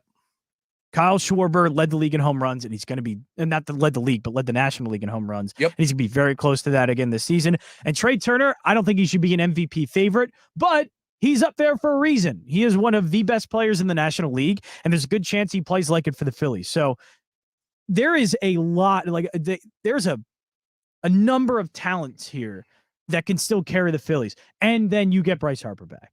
Like, I know that the negative things can happen, but I can do this with every team, though. No, this is baseball. Yeah. Like baseball is a lot of luck. The Phillies last year were a good team. It took luck to get there, though. Like, it always takes a bit of luck for a team to stay healthy, for their pitchers to stay healthy, for guys to have good years, career years together in the same year. It doesn't always happen that way. Like, the Cardinals kind of got lucky last year that Paul Goldschmidt and Nolan Arenado both had MVP-type seasons. They got really lucky there. And other teams get lucky when pitchers are healthy. It takes a lot of luck for Major League Baseball teams, but expectations should be high. And I don't think I get the negativity, but I don't think it needs to be that negative because even with the lineup now and knowing that Bryce Harper comes in 2 months, this lineup is too good not to win close to that 87 to 90 games and make the playoffs. And I just want to say that I am... And a chance that they could end up competing in the National League. I am being negative just from the simple standpoint of a conversation standpoint. That's all. I don't think that these things are going to play out. I'd love to see this team rip the cover off the baseball in the month of April. I really do. I think that the schedule sets up, they could. But I felt a hell of a lot more comfortable with Rhys Hoskins in there. But now you connect the dots. Yeah. No Bryce Harper, no Rhys Hoskins. The expectations have been raised for everybody else in the lineup. But that's still, once you get Harper back, though, it's Harper, Turner, Schwarber, Realmuto. Yeah. That top four. Yeah. That top four competes with most. The only one it maybe doesn't is the Padres. Have you looked at the Padres top four? Yes. That top of the order might be one of the best I've ever seen in my life. That's why everybody's picking them to win. It's incredible. And for good reason. I think they are better than the Dodgers. It just comes out the pitching, but I think they are better than the Dodgers for sure. Yeah. Yeah, and they got to do it. I mean, they can't beat the Dodgers, right? I forget. Hang on. Regular season Dodgers owned them, and then did they play each other in the playoffs? Who beat the Dodgers last year? Was it the Padres or the? I think it was the Padres. I think it might have been the Padres. Yeah, they beat them. They beat them in the playoffs, but they could never beat them in a regular season. Dodgers owned them. So maybe that's the one that changed. But you're right, that happens a lot, especially with a team like the Dodgers, who are always trying to pick that year that they're not going to win the division, and they're good every year.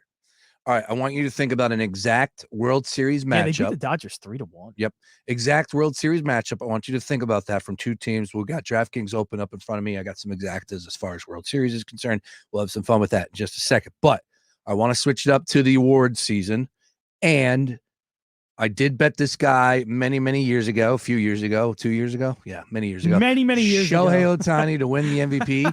It was 25. Many moons ago. 25-1 cashed in. And just so everybody knows, put $50 on that. So that was a nice little play there. And that's at 12. So that was the MVP. Of course, there's no money to be made now on that award in the American League. However, the American League Cy Young, John Jansen. Your thoughts on Shohei Ohtani winning the AL Cy Young? 12-1. Nice price tag next to him. A lot of great pitchers in the American League, led by DeGrom, Garrett Cole, Dylan Cease. I don't like the top. The thing is, I don't like the top four pitchers. I hate all of those because DeGrom can't stay healthy. Yep. I don't think Dylan Cease repeats the year, even though I think he's still going to be really good. I don't think he repeats what he did last year.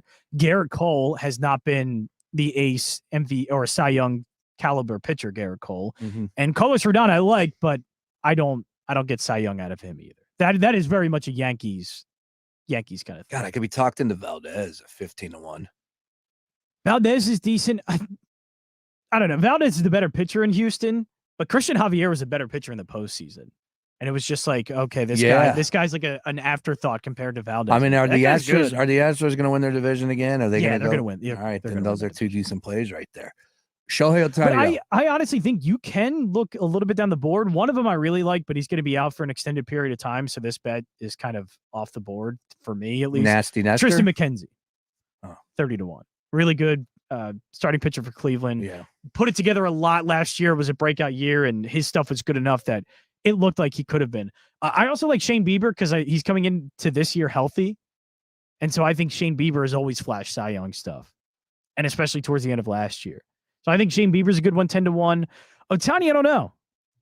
Because he's always going to be looked at for MVP because of both numbers, but it's just I don't know why. I don't feel Ohtani can repeat the pitching numbers. I think he has a better hitting year this year than he did last year. But when it comes to pitching, I don't know if he'll be able to do that again. He took a huge jump up as a pitcher last year. Think on that. Shohei Ohtani, American League. He's going to win MVP. As long as Shohei Ohtani is healthy and he plays pretty much the entire season. Any book offering the twofer? What type of odds are you getting for that? For somebody to win Cy Young and MVP for Shohei Ohtani, what would you go? 25-1? Can you parlay it? No, I don't think. Well, no, if I was a book, I would just offer it regular. So I'm do like a special for that? Yeah, so 20-1. I mean, what's the number that the book would set it at? If the bookmaker, what would you set it at? Shohei Ohtani to win American League Cy Young and MVP. Well, the MVP one, it's such a big favor for that, and he's going to win it plus 175. But I'm not taking it at 18-1.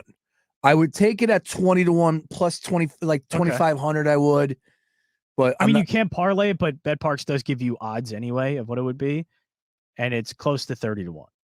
Really? Not quite. Just under that. Huh. Okay. That is tough to do. Yeah. Oh, but it would go down as the greatest season of all time. It would. Move out of the way, Babe Ruth. It's the Daily Ticket, John Jansen, Sean Brace. But the thing is, Ohtani for himself, he doesn't have to have his greatest year. It's just that as long as he pitches really well and as long as he hits really well, he doesn't have to be elite in both. It's just he has to be really good at both. And I think he can do that. And the only reason he didn't win it last year is because Aaron Judge broke records. And I don't think that is going to happen for Judge, Trout, Julio Rodriguez, Yordan Alvarez, Vlad Guerrero Jr. None of those guys are going to do the things that Aaron Judge did. Quickly on the National League side, just to fast. I mean, Spencer Strider plus 950. I'm infatuated with that guy. So, of course, he's one on my list. Zach Gallen at 11-1. Nope. Why? I don't think he has the stuff for that. And also his team stinks. But he's on everybody's radar from what he did last year. Great. I'd rather bet Aaron Nola 14-1. You know, I National League, that's a weird one too. Sandy Alcantara, the favorite, plus 450. He's not going to repeat. Yeah, I don't. Why do you? No, I disagree. I think he very well could repeat. His stuff is that nasty. Why do you say he can't repeat? Dude was untouchable. Was he get fat? Is he on the gravy train because he won last year? But it was for the Marlins. It was an uphill battle last year for him to get it. But he pitched ridiculous. Once every 5 days, he goes out there and he's like, "Yo, it's my day. It's my day." But Verlander and Scherzer are going to be on a really good team. And I don't like Corbin Burns either because there is something he's not liking it in Milwaukee. So I think he ends up getting traded and all that stuff happens. I love it. I did put a tweet out. Max Fried's a decent one at 10-1. Yeah. I think Fried's a better one than Strider. I think Nola's good at 14-1. You think Fried? Wait. Who's gonna have a numbers. better season, Fried or Strider? Fried. Me and you are gonna go ahead on that. Okay. One. Sandwich. Gentleman's bet. Also, we have We're doing too many futures. We got $100 wager. We're not gonna remember any of these. I'm going to remember Rashad Penny versus Kenneth Walker. So I'm going to remember that one. If I want to go a little bit deeper, yeah. The one I've been saying I like a lot is Julio Urias. He's going to kind of be the guy at the top of that rotation now. He's 18-1. His wins were way high last year. ERA was good. It's just his strikeout numbers aren't high, but I mean, if they get a little bit better, and also he continues to win the way he does with the Dodgers and pitch as well as he does, then I think Julio Urias is going to be in that conversation. So I like him as well. All right. It's the Daily Ticket. You got John Jansen. You got Sean Brace. I put a tweet out at Sean_Brace. Hey, we're streaming worldwide video style at Fox PHO Gambler. And I just quoted what you said, John Jansen, where you said Rhys Hoskins turned this lineup into a special. I think that needs lineup. Context of what I was Holy saying. mother of I think God. that needs context. Is that Stone Cold's music? I think you need to put out the full video. It's the Daily Ticket. What we're going to do on the other side is we're going to venture into some more numbers. Of course, we'll talk some NFL. I got some great sound from the owners' meetings taking place down there in Arizona, but I also want to mix this in. Yeah.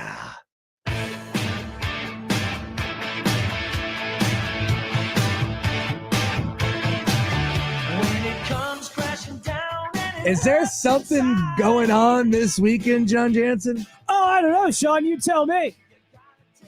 What's this weekend, Sean Brace? WrestleMania.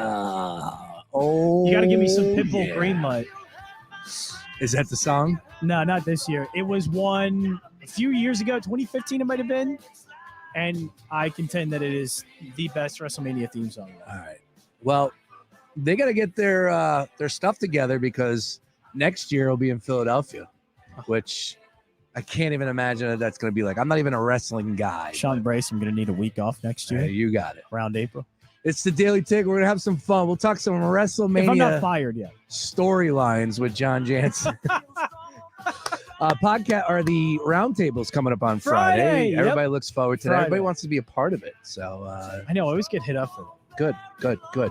Other side. It's an exclusive club. You know, I can't just let everybody in. We'll hit on it all. Don't go anywhere. More Daily Ticket after this.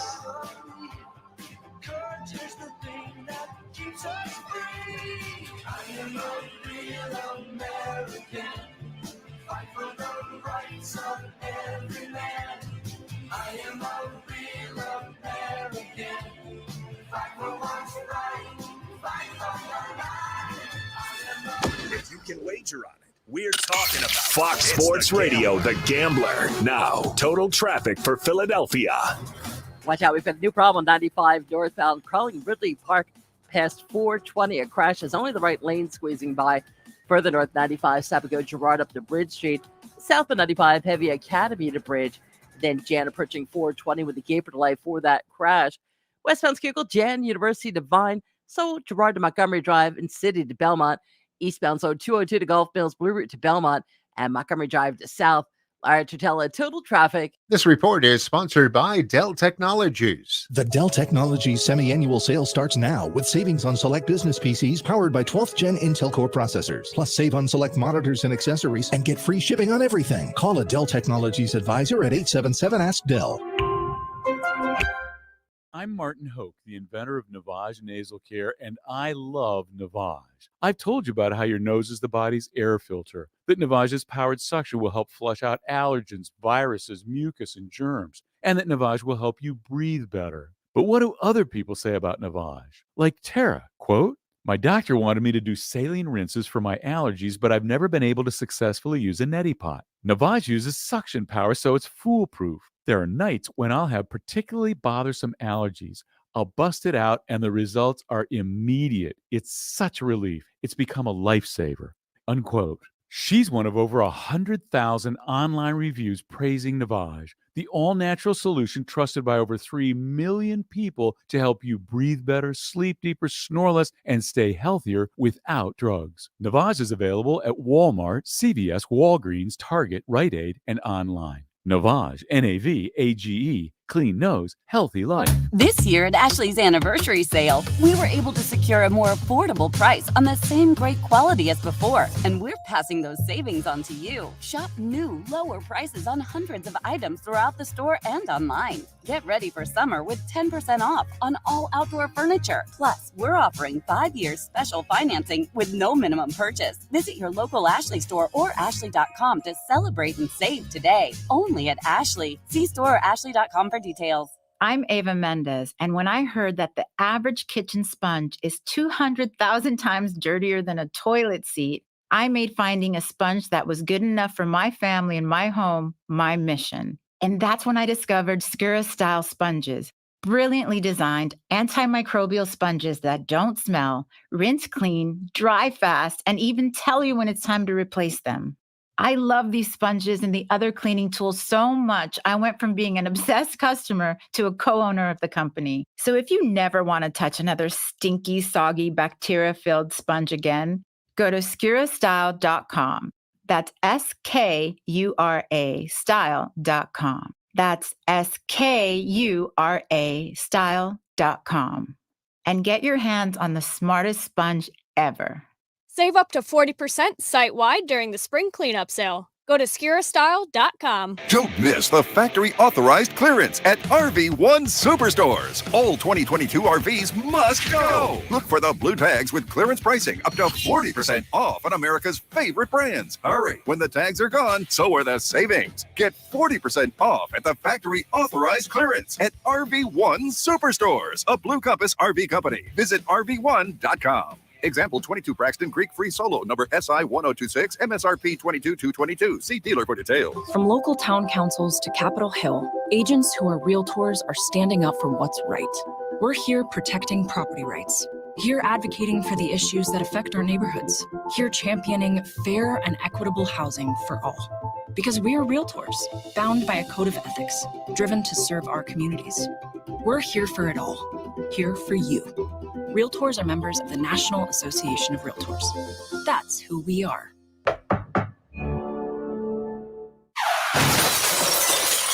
Hey, man, you all right? Need me to call 911? No, call Top Dog Law. Get top dollar for your accident at topdoglaw.com. Once again, that's topdoglaw.com. This is a world premiere. This is a world premiere. I done been through a whole lot. Trial, tribulation, but I know God. Satan wanna put me in a bow tie. Pray that the holy water don't go dry, yeah. As I look around me, so many really wanna down me. But enemy gon' never drown me. In front of a dirty double mirror, they found me. And I love myself. The world is a ghetto with guns and dick and I love myself. But they can do what they want when they want, I don't mind. I love myself. He said I gotta get up like Do you love yourself, John Jansen? Nope. I love myself. Most of the time. It depends what day of the week it is. Nope. Monday can't stomach anything, including myself. Friday's the punishment I put my body through. I don't know if I really dig myself after it's all said and done. I kid. It's the Daily Ticket. Hello, everybody. John Jansen, Sean Brace with you here. And coming up in the 5 o'clock hour, we got a lot of NFL conversation to get into. All right. Got some great sounds from the Arizona general manager or the Arizona owner meetings. And, of course, the biggest item of news that we have right now is what's going to happen with Aaron Rodgers. But we'll save it. 5 o'clock hour. Is that the big one? We already know what he's going to do. He's going to the Jets. It's whenever they figure it out. Well, but he's going to the Jets. The cool thing that we're getting now for me, for the sports talk sake of it, is we are getting concrete information, meaning we are hearing it from the horse's mouth or seeing it tweeted from the horse's mouth in Lamar Jackson. And then, of course, see, that's the one to me that's big. Well, it is big because we don't know what's going to happen with Lamar. All right, I don't think he's going to play for the Ravens. We'll save it. Well, he said he doesn't want to play for the Ravens. He's not going to play for the Ravens. He's not going to play for the Ravens. That doesn't mean the Ravens have to trade him. But he's also going to pass up $2 million per week. I don't see that one playing out like that either. That's a lot of money to just say, I'm good. I mean, at least go to Ben Simmons route. Have some pride, Lamar. Wait, when did Ben Simmons ever have pride? Yeah, you show up, you act like you're hurt, and you get paid. That's the Ben Simmons route. That's smart. Maybe he does have back issues. We all have back issues, John. I do. Yes. All right. And if you're dangling a big old paycheck in front of me, I'm going to play hoop. Okay. All right. John Jansen is our big time cinema guy. He is our TV aficionado. He is the guy. TV, movie guy. Not TV. Not TV. If you want to hear about anime, I can do that. But what do you classify Netflix? Is Netflix TV to you? No, it's just a streaming service. Okay. It has movies and TV. Yeah. Do you watch Netflix? The last thing I watched on Netflix was All Quiet on the Western Front. I watched that too. It was a good movie. You know, the problem with war movies is it's too damn loud. They're too damn loud. Well, no. It's that the voices aren't loud, and then all of a sudden the effects. Yes. Like all of a sudden they're really good. Yeah, right, dude. Well, it's because they'll be quiet and they're like, you'll be hearing them talk about something, man, it sucks being from home. This war is terrible. And all of a sudden, boom, and like here, then all of what you're doing. And then it gets really loud. But All Quiet on the Western Front sounded great. It looked great. I think it was a good way to tell that story. It was a very harsh looking scenes. Yeah. And also was able to show the futility of it. It was really good. Ooh, that's a good word right there. Nice work by you to work that. Hopefully I used that correctly. Yeah. So we are approaching. I did use that one correctly. I don't doubt it. If it comes out of my mouth, it's a different story. So when I was a young boy, like 12, 13 years old, that was in the years of like 92, 1960, 70. Okay. I was born in 81. So one of my earliest like American memories of like, S hitting the fan. And at that point in time was, I hung out with some older friends from the block and all that. Like, I just remember joking about it because we're young and dumb. So I assume I was 13 at this time, was Waco, David Koresh. And they just had like a series. I forget who did the Waco series. That was a couple years ago. Yeah, it was 2018. And that was phenomenal. I thought that was really good. I don't forget who played David Koresh in that, but it was a great series. Definitely recommend it. But this on Netflix is next level.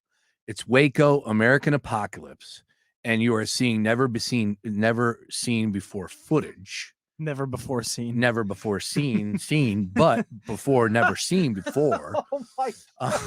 You like that? You just malfunctioned. Yes. But like this is all new, and it's like, wow. So you're hearing conversations with Koresh and all of like the people from the FBI and the ATF. There's also video. You're seeing like the kids. Like there's a lot of footage. Oh, from the aerial shots. We didn't see any of that before. Of course, the news people were involved, the media members. This is a 3-part, quick, 45 minutes per episode. It's got to be the best thing on Netflix right now. And it ends with such a bone-chilling line that like you're shook about it. You're shook. But man, that was a tragedy. I mean, 80 people plus lost their lives, burned down to a fire because of a crazy cult, man. And hey, man, you don't think people would take the burning flames right now for the leader of that cult? Yeah, you're out of your mind. So cults are dangerous. We know that. Anyways, but this was fantastic, and I finished it up last night, and I can't recommend it enough. So get out there, press play on that. Great journalism and just incredible, insight from the people that were around. I don't remember understanding what the Branch Davidians were really about besides religion. I don't remember them being around from the 30s. Like this, they were created essentially in 1930s, something I want to say. So that was all new to me. It really brought you in depth as far as the whole horrific tragedies there down in Waco. But we are approaching the 03, 13, 23, 30-year anniversary. You like that? Whoa. 93 to 2003 to 13, 23, 30 years. Yeah. Quick math. Anyways, and I think I've heard of this before. Yeah, definitely go press play on that. American Apocalypse. It's fantastic. All right. Other stuff on the agenda as far as movies that I got to watch or shows I got to watch. John Wick. Yellow Jackets is returning. I'm going to get to movies in just a second, which I was bringing up John Wick. Okay. Crying out loud. Yellow Jackets. So you don't do television. Showtime. I don't do any television. I can't do TV shows. Showtime television to you? No, the only television I guess I watch is anime, and that's it. Yellow Jackets is a good series. Me and my wife settled in together and watched. Different from Yellowstone. Oh, way different. Okay. This is about a girls' soccer team from like the 90s that crashed. Okay. In like this wilderness of an American inside the United States, and no one found them, and next they had to eat each other to survive. No. Yeah, it's wild. But there's like a dark humor to there's dark humor to it. And then they're just bringing on Elijah. Who's the guy in the Lord of the Rings? Elijah Wood, is that his name? Lord of the Rings. Oh, come on, movie boy. Yeah. I'm not a big Lord of the Rings guy. Yeah, Elijah Wood. Yeah, Elijah. He was in that show with the dog too as well. The show with the dog? Yeah, you don't know the show with the dog? I think I know the show. My wife loved it. My wife? My wife, she loved that show with the dog. It was Stop calling it just a show with the dog. Oh, come on. Why am I forgetting the damn name of the dog? Yeah, I'm not a big like high fantasy type guy. What does that mean? Like Lord of the Rings type stuff. Oh, yeah. This medieval like high fantasy thing. I was never and it's weird because I do like some fantasy stuff, but not in that Wilfred specific way. For crying out loud, it was a great series too as well. I enjoyed it. Wow, 2011. That's crazy. Anyway, so he's in it. Isn't that a weird? Doesn't the dog talk? Yeah. Okay. Dog smokes weed and everything. It's great. Wait, what? Okay. Yeah, it's really cool. All right, that's weird. Well, I mean, a dog isn't going to talk. You got to be medicated somewhat to get it to talk, right? Wilfred. Yes. All right, so let's talk about John Wick real quick. Johnny sent him over here. So I put this out on Saturday and I got trashed. All I said, yeah, you were in Boston, so you have no idea. I have no idea. I put it on Friday. What'd you do? I put it on Friday. I'm sitting there and I watched the commercial for John Wick and I go, that looks good. John Wick 4? I go, yo, should I settle into a John Wick marathon? I have never seen one. I haven't either. So if you were getting criticized for not watching it, I have not either with the John Wick How can movies. you be our cinema guy if you've never seen John Wick before?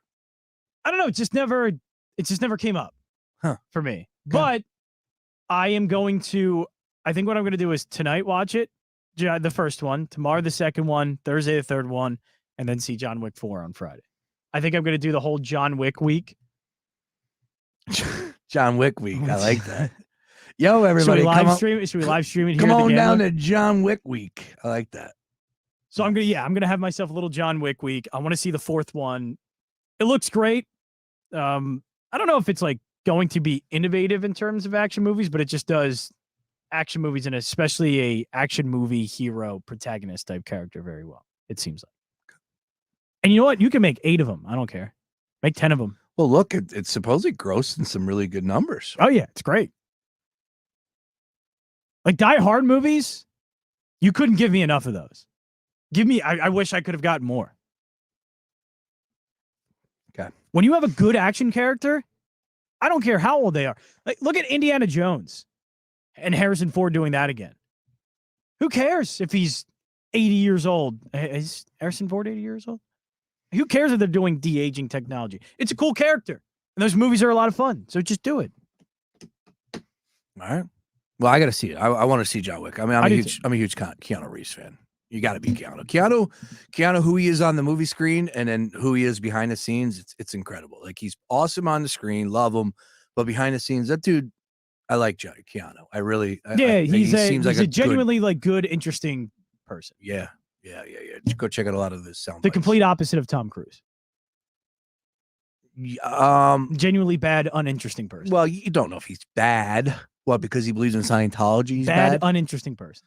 I mean, he could be uninteresting. I was going along the moral lines of Johnny Depp, which people like to compare Keanu Reeves and Johnny Depp together. Really? Well, I don't know if they compare them, but they're similar looking, right? Are they? Do you know Why what they are you look making like? This comparisons. Yes, I know what they look like. I don't think they do. Well, Johnny Depp's a bad guy. Yes. And Keanu's a good guy. So that's Keanu's where a I very went. good guy. I thought of the first bad guy in film, and Johnny Depp came to my mind. Why Johnny Depp? Well, I mean, look what he just went through. But people said she made it up, so I don't know what's true. Nothing's true anymore, John Jansen. Just don't drink the water. All right. I was going to get into some stuff real fast, but we'll save that for the 5 o'clock hour for the NFL. Quickly on this, another stupid topic.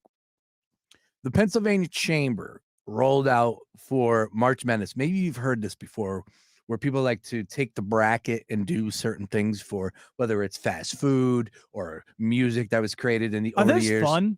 No. But everybody Okay. likes to believe, oh my God, I just did it. I just made the greatest content. And it's like, I don't think I've ever participated in a bracket like thing like that and actually enjoyed it. True story. Mike Missinelli said that he was the first one to ever do that before. Okay, well, that's just not true. Lives and dies by it too. Okay, well, every March Madness, he said, it's like telling me the water at Yes. 11:59 on a Wednesday is going to be drinking. Yes, It's he just- came it's just not out true. and he was like, I was the first one to do candy. He did candy bars. And then ever from that point on, everybody took his idea. I'll just, as a rule of thumb, Swear if to you God. think you've done something for the first time before, you probably have not. No, that's true. All right. So the Pennsylvania Chamber is rolling out the coolest thing made in Pennsylvania champion. And we're down to the Elite Eight. And you could vote on it at PA Chamber. Now, this is really cool because I just want to say there's some things that I did not know was made in Pennsylvania. Did you know Harley Davidson motorcycles were made in Pennsylvania? Like, I guess the first Harley was made in Pennsylvania. I would not have guessed that. Why do I think West Coast? Why do I think Harley Davidson would be more West Coast? Yeah. Okay, so you're not lying there. No. Okay. Where was the first Harley Davidson? Oh, no. Yeah, it is. Well, why are they saying that then? What, because we It's a make lie. Harley Davidsons? So No. where is Harley Davidson? It says, according to my Wikipedia page, it says Harley Davidson was founded in 1903 in Milwaukee, Wisconsin. According to your Wikipedia. So you mean to tell me, PA Chamber, you're just rolling it out because you make Harley Davidson Is in there the like a state is of there Pennsylvania? a So now, factory or something here? all right, I'll skip that. Let's just get to the final Elite Eight here. What is going on with the PA Chamber? All right. I don't trust him now. So the Elite Eight is this. These are the matchups. Mrs. T's Pierogies versus Zippo Lighters. Is that a PA thing? I love Mrs. T's pierogies. That is a solid food. Martin and Company Guitars versus Permani Brothers Sandwiches. Martin and Company guitars are very good. Hershey Kisses. Permani Brothers sandwiches, get that ass out of here. How do they beat Crayola Crowns? What? That's good. Hang on. Hershey Kisses versus Sheets MTO. And Yingling Lager. Shout out Have you Aaron ever had Nola. anything from Sheets MTO? Yes. I don't know what MTO stands for. Made to order. Oh. It's terrible. That's good work by you. How'd you know that? And versus Musselman's applesauce. Now, I like applesauce. My daughter Love loves Musselman's applesauce. but I haven't had it in forever. It's I had it as a kid. I don't think I've had it forever either, but as a kid, I loved it. So those are our Elite Eight matchups. Mrs. T's or Zippo Lighters. What are you going with? Pierogies? Yeah, I'm going pierogies there. I think that's an easy one. I think pierogies is pierogies the overall 1 seed here. No, they looked like they were 16 seed. Yeah, exactly. Why was Meta the metaverse in round one? I'm not even trying to answer that question because I have no How idea. is that thing cool? Even Facebook is like, yeah, maybe we messed that one up. D'Alessandro's cheesesteaks is on this. Coolest thing in Pennsylvania.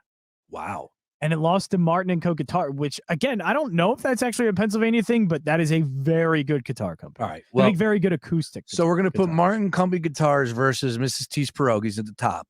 And on the bottom, Yingling Lager or Musselman's Applesauce. Those are, I mean, I know Yingling is a very strong Pennsylvania institution, but I might go Musselman. I'm going Yingling. Are you? Okay. Yeah. And then Do we got to put that one on the poll? Yeah, I think so. And then Hershey Kisses, Sheets. We got to go Kisses, Hershey right? Kisses. Yeah. All right. Yeah, so Sheets made the orders. our final four is Martin and Company Guitars, Hershey Where's Kisses. I guess it wasn't made in PA. It is. I know it was made in PA. The first one was in Delco. Then how is it not on this list? It was in Falkirk, I think. Dude. Let me see if I actually just got my Wawa. I gotta get somebody information. I gotta call someone from PA Chamber here. We gotta get somebody on the horn. Because if you're gonna tell me Wawa Folsom. then why I'm an is idiot. Wawa not on this list then? April 16th, 1964, the first Wawa food market opens in Folsom. That's gotta be question number one. Maybe they didn't include it because it would have won. It would have won. I don't know. There's some pretty cool things on this list. All right. I'll go through. I mean, look. So apparently my grandfather, my dad tells this story. Crayola Crayons is there. How did that not beat that stupid sandwich from Pittsburgh? Yeah. Nobody, if that sandwich was so good, everybody would be doing it outside of Pittsburgh. Guess how many people have that sandwich on their menu in Texas? None. Guess how many people do the Philly cheesesteak everywhere? Every single place in America has a Philly cheesesteak clone. You want to know why? Because it's actually good. That sandwich, nobody does it because it sucks. I think you got a point there. I'm not going to argue with you. I think you're strong with your take. I think you're spot on. All right. I mean, unbelievable. Yo, Yingling Lager versus. And it beat Crayola Crowns. Yeah, What's that's more not classic Crayola Crowns. than Crayola Crowns. Agreed. And Yingling Lager beat Utz potato chips. That's a tough matchup right there. That's FAU Okay, versus Kansas State. Why is Utz on there? Where's hers? What is wrong with this? It's Pennsylvania. You can't just have everything about Philadelphia here. But if it's the best, it's the best. It's the biggest city in the entire state. No, duh, there are going to be most things very good from Philly. You're passionate about this, PA This Chambers. is dumb. What is this? Well, we still got to crown a champion. We'll do that in the 5 o'clock hour. Also, if you, have Coolest things made in PA. if you got anything that we're missing Yeah, here, if you suck. we would love to hear from you. Anybody that could put anything more on or add to this list as far as coolest things made in PA. I'm sure there's plenty that did not make this bracket. And this bracket is fugazi because Wawa, I believe, isn't even on it, right? I'm not missing Wawa here. Right. And if you want to do only one of those like convenience store gas station things, Wawa's got to be in there over Sheets. Yeah, it's got to be. All right, 5 o'clock hour. We're going to talk some NFL. I promise you that. We'll get into some sounds from the day. A lot to get to. We'll talk about the NBA as the injury reports are coming down as well. A couple plays that we're eyeing up. And oh, by the way, did you know that the 76ers could have won the regular season NBA championship last night? If Season's over. Yeah, season over. Parade and all, but it didn't happen. Oh, well. 5 o'clock hours next. John Jansen, Sean Brace, Daily Ticket. Back after this. Spreads, totals, and all the prop bets in between. It's the Gambler. It's the Daily Ticket with Sean Brace. 3 to 6 p.m. Monday to Friday.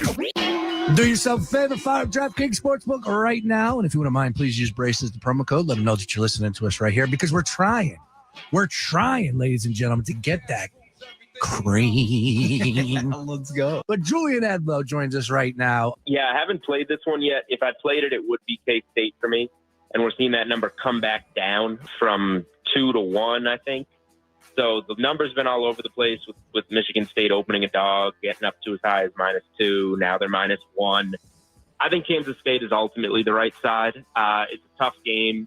So for me, it comes down to, I think they have the two best players on the court in Keontae Johnson and Marquise Noel. Noel, a New York City point guard. You know, he's going to show up at MSG.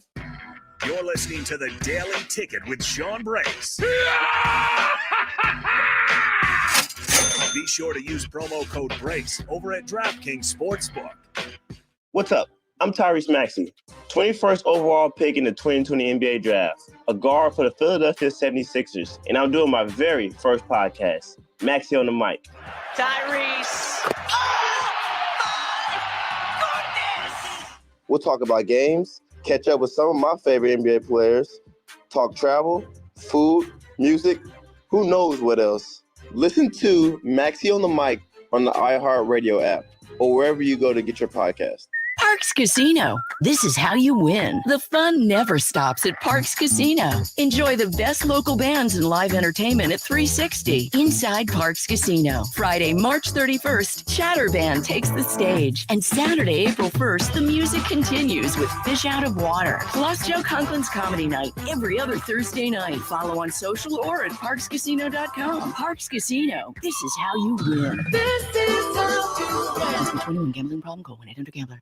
I'm Martin Hoke, the inventor of Navage Nasal Care, and I love Navage. I've told you about how your nose is the body's air filter, that Navage's powered suction will help flush out allergens, viruses, mucus, and germs, and that Navage will help you breathe better. But what do other people say about Navage? Like Haley, quote, Navage is the best thing I bought. I love it. My nose feels so clear now and I can breathe. I've been struggling with a stuffy nose for weeks. I bought Navage and it's amazing. Or this one. I use Navage every night, could not imagine life without it. I have 5 cats, and before I found Navage, I was a clogged mess. Now I breathe so much better, unquote. Those are 2 of over 100,000 online reviews praising Navage, the all-natural solution trusted by over 3 million people to help you breathe better, sleep deeper, snore less, and stay healthier without drugs. Navage is available at Walmart, CVS, Walgreens, Target, Rite Aid, and online. Navage, N-A-V-A-G-E, clean nose, healthy life. Of course, your favorite station is on the free iHeartRadio app. Take us with you anywhere and listen anytime. Plus, get thousands of other stations and playlists all free. Download our free iHeartRadio app for all your music, radio, and podcasts. iHeartRadio.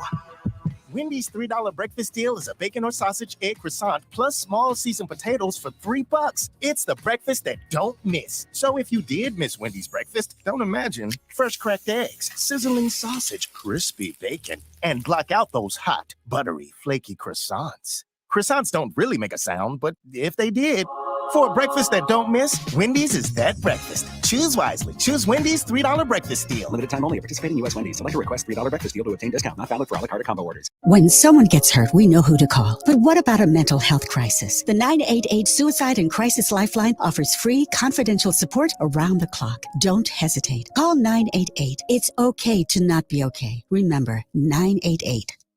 Partly cloudy overnight and rather chilly. Temperatures will be dropping close to the freezing point in the northwestern suburbs, 37 for the city. But we are back in the bright here on Wednesday. Sunshine, a few high clouds in the afternoon, and a very comfortable high of 59 degrees.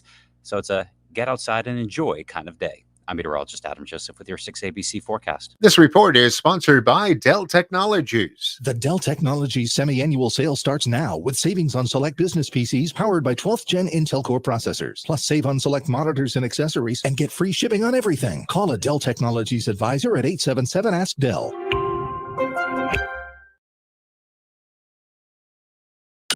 Fox Sports Radio, The Gambler. Now, total traffic for Philadelphia. Our big problem spot, 95 northbound at Delaware County, crawling 320 past 420. A crash is only the right lane getting by. Further north, 95, stop and go Girard up the bridge. Southbound Jan Cottman to bridge. And then from the airport to 420 with a gap delay for that crash. Schuylkill, westbound, So University to Girard City to Belmont. And the curve to Conshohocken. Eastbound heavy 202 to Gulf Mills. Blue Route to Belmont. Montgomery Drive to south. 42 south, so while Whipping Creek Road, then Jan College Drive to the Atlantic City Expressway with a crash. Lara Tratella, total traffic. This report is sponsored by Progressive Insurance. Progressive Commercial Insurance can protect your small business with over 30 coverage options, an easy-to-use mobile app, personalized discounts, and more. Get a quote in as little as 6 minutes at progressivecommercial.com. Discounts and coverage selections not available in all states or situations. At Staples, school is always in session, and savings never take a holiday, especially now during Staples Teacher Palooza. You save big on everything for school, like 20% on all Crayola products, up to 40% on brands like Post-it, Papermate, and Elmer's. Plus, 24-pack cases of True Clear bottled water are only $3.99. During Staples Teacher Palooza, teachers save big and so do you with classroom deals for everybody. But deals end soon, so hurry to Staples today. Offers end 4/1. In-store only. Limit 1 on water while supplies last. I'm Ava Mendes, and when I heard that the average kitchen sponge is 200,000 times dirtier than a toilet seat, I made finding a sponge good enough for my family and my home my mission. That's when I discovered Skura-style sponges. They're antimicrobial, so they don't smell and tell you when it's time to replace them. So if you never want to touch another stinky, soggy, bacteria-filled sponge again, go to SkuraStyle.com. That's SKURA style.com. Up to 40% off during spring cleanup sale. Don't miss the factory authorized clearance at RV1 Superstores. All 2022 RVs must go. Look for the blue tags with clearance pricing up to 40% off on America's favorite brands. Hurry. When the tags are gone, so are the savings. Get 40% off at the factory authorized clearance at RV1 Superstores, a Blue Compass RV company. Visit RV1.com. Example 22 Braxton Creek Free Solo, number SI 1026, MSRP 22,222. See dealer for details. Ew, gotta get rid of this old Backstreet Boys t-shirt. Tell me why. Because it stinks, no matter how many times I've washed it. Tell me why. No, you tell me why I can't get rid of this odor. Have you tried new Downy Rinse and Refresh? It doesn't just cover up odors, it helps remove them. Wow, it worked, guys. Yeah. Downy Rinse and Refresh removes more odor in 1 wash than the leading value detergent in 3 washes. Find it wherever you buy laundry products. Save on Downy Rinse and Refresh at Target. Your home for Villanova basketball is WDAS and WD273D, Fox Sports Radio Philadelphia.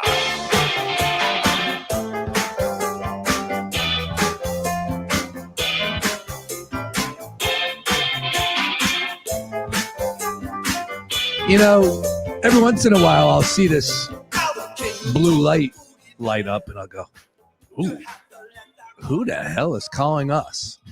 And it doesn't happen often, but every once in a while, you'll see that blue light up, and you're like, all right, let's get on out to the Gambler hotline and check in with who's listening today.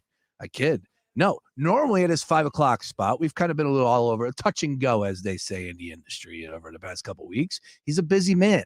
He's on Fox Sports Radio. He's doing big things all across the country, sports books. He is hammering away on all things Final Four, getting ready for Major League Baseball. Nerfy season. It's our good friend, Jared Smith from Fox Sports Radio, joining us right now. And, of course, Jared Lee Smith on socials in his normal 5 o'clock spot on a Tuesday. I'm so happy to see you calling in, Jared. How you doing today, man? Yeah, I figured I'd surprise you guys, right? Nothing makes a radio director and host happier than having surprise people call in during his usual spots. No, trust originally me. I had plans during this spot, and then all of a sudden I didn't, and now I'm sitting on my balcony watching the maid do her thing, and my dog is just dying to get back inside and jump on her. But unfortunately, he's going to have to stay out here with me while I talk to you. No, trust me. We needed you. All right. I'm not going to lie. Jansen wasn't pulling his weight. What do you mean? Jansen, I have been, bro. I've been 95% of this show's content. Okay. Are you kidding me? I love Jansen's back is probably hurt from all the. Yes. I understand Ben Simmons' problems. Okay. Yes. Sometimes the back hurts. Carrying everybody. Especially carrying everybody, especially you, Sean. I love it. All right. Well, now I got you and Jared to lean on here. So a lot to get to, Jared. I'm happy that you called in. I know we touched base a little earlier and thought you're going to be running around a little bit. So we're great to have you, my friend. So let's open up with the Final Four conversation. And I don't want to just get right into the games. So let's talk a little bit about what we just saw over the weekend and what a story it's been this season for FAU. And now they're in a Final Four. This is a program, second time ever to make the tournament, first time ever to win a game. And now they're in Houston playing in the Final Four. Now I ask you, because I rolled this out earlier to Joe Tanzi, and he said, well, they are pretty ranked highly on Ken Palm. So I guess in a sense he was saying he wasn't all that surprised, but I'm shocked. Where do you stand on FAU now that they're playing in a Final Four this weekend, Jared? Well, I think there's two lines of thinking here.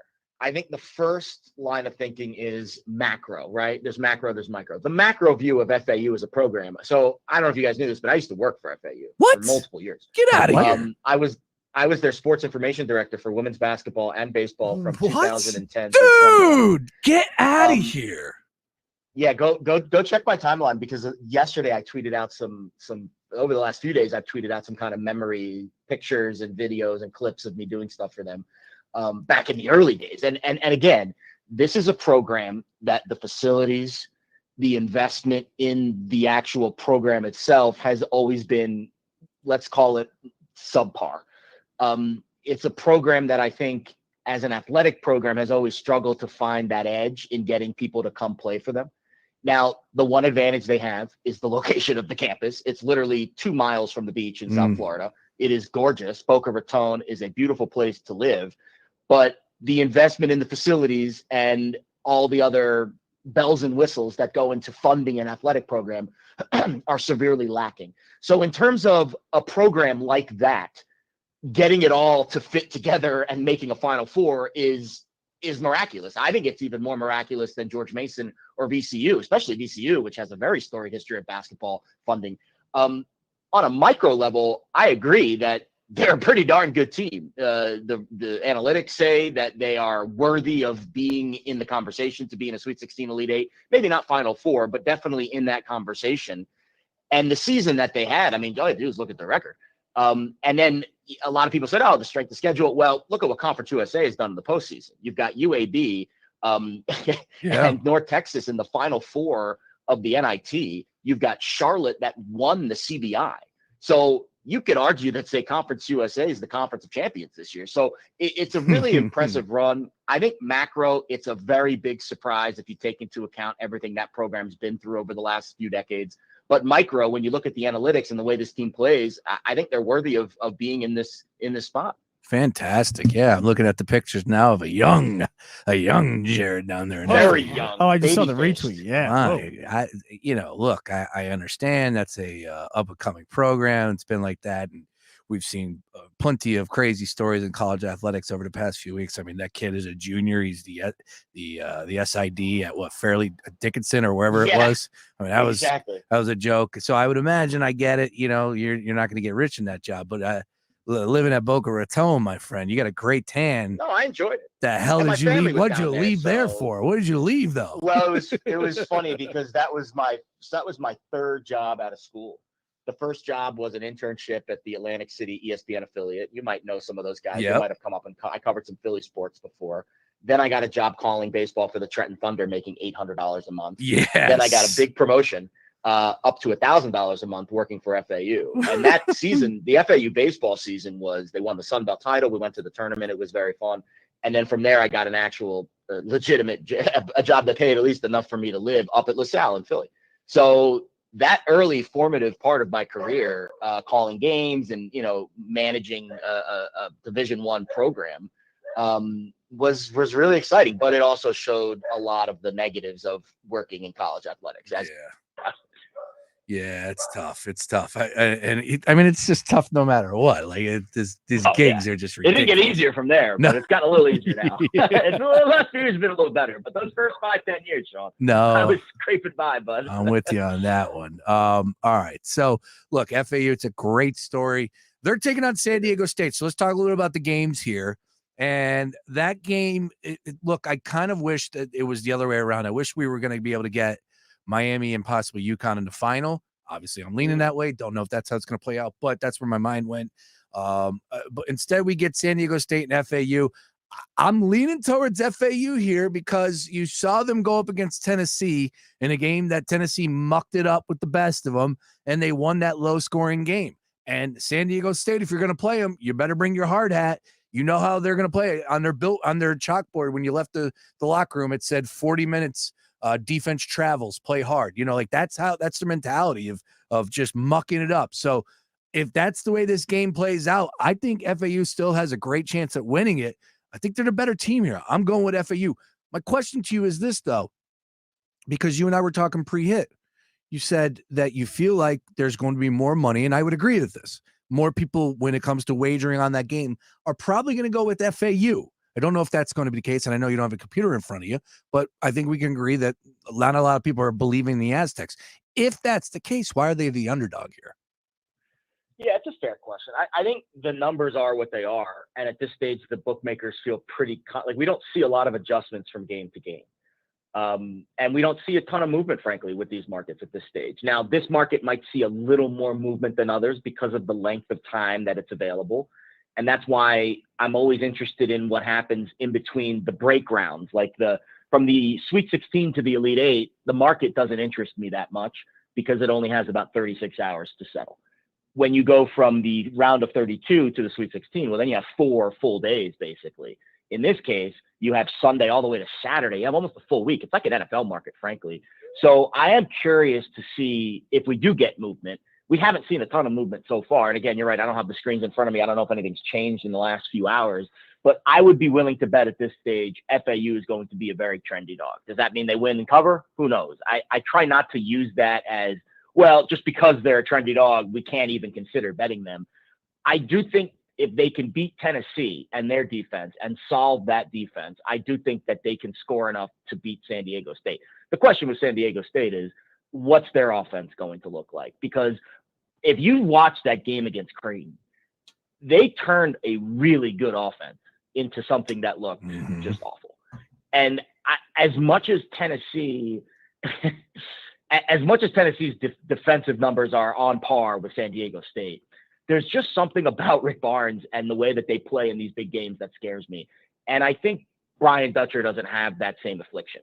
And I do think we're going to see a much better offensive effort from San Diego State than we saw in the last game, but it's hard to be worse than what they played with. I think this is going to be the better game of the two, frankly. I wouldn't be shocked if the UConn game's a blowout. I think this will be the better game of the two. And I think I lean FAU just because I have obviously some very, very close personal ties to them. But if San Diego State packs their lunch pail like they did against Creighton, they're going to be really tough to score on. And I think that's where they might have a little bit of an edge in this game. All right. Yeah. And then over to the UConn and Miami game, it's, I just don't know how Miami wins this game other than saying they go nuts from downtown and hit their shots from all over. And that's about as cliche as it gets, but it's the facts. It's the truth. That's why Miami was able to come back and beat Texas the way that they did, because they made their shots in the second half. Wong stepped up, and that was the difference. Of course, a little luck on their side as well. But, if Miami hits their shots, they can beat UConn. But UConn, if they play their best game and on Saturday night and on Monday, they're going to win the national championship. I'm pretty sure you agree with me, correct? 100%. Yeah. And if you care about Ken Palm's profiling, the national championship's already been decided, and it's UConn. And I because they're the only team left that match the profile of what a champion is, which is balance, and your Ken Palm efficiency sum is less than 50. And they're the only team right now that's in that category. Now, of course, variance could happen. Miami could, as you said, go absolutely bananas from 3, and that could send them to the championship game. But I think if this game's played out 100 times, the money line price is, I think, minus 250, which is about a 65-70% implied odds.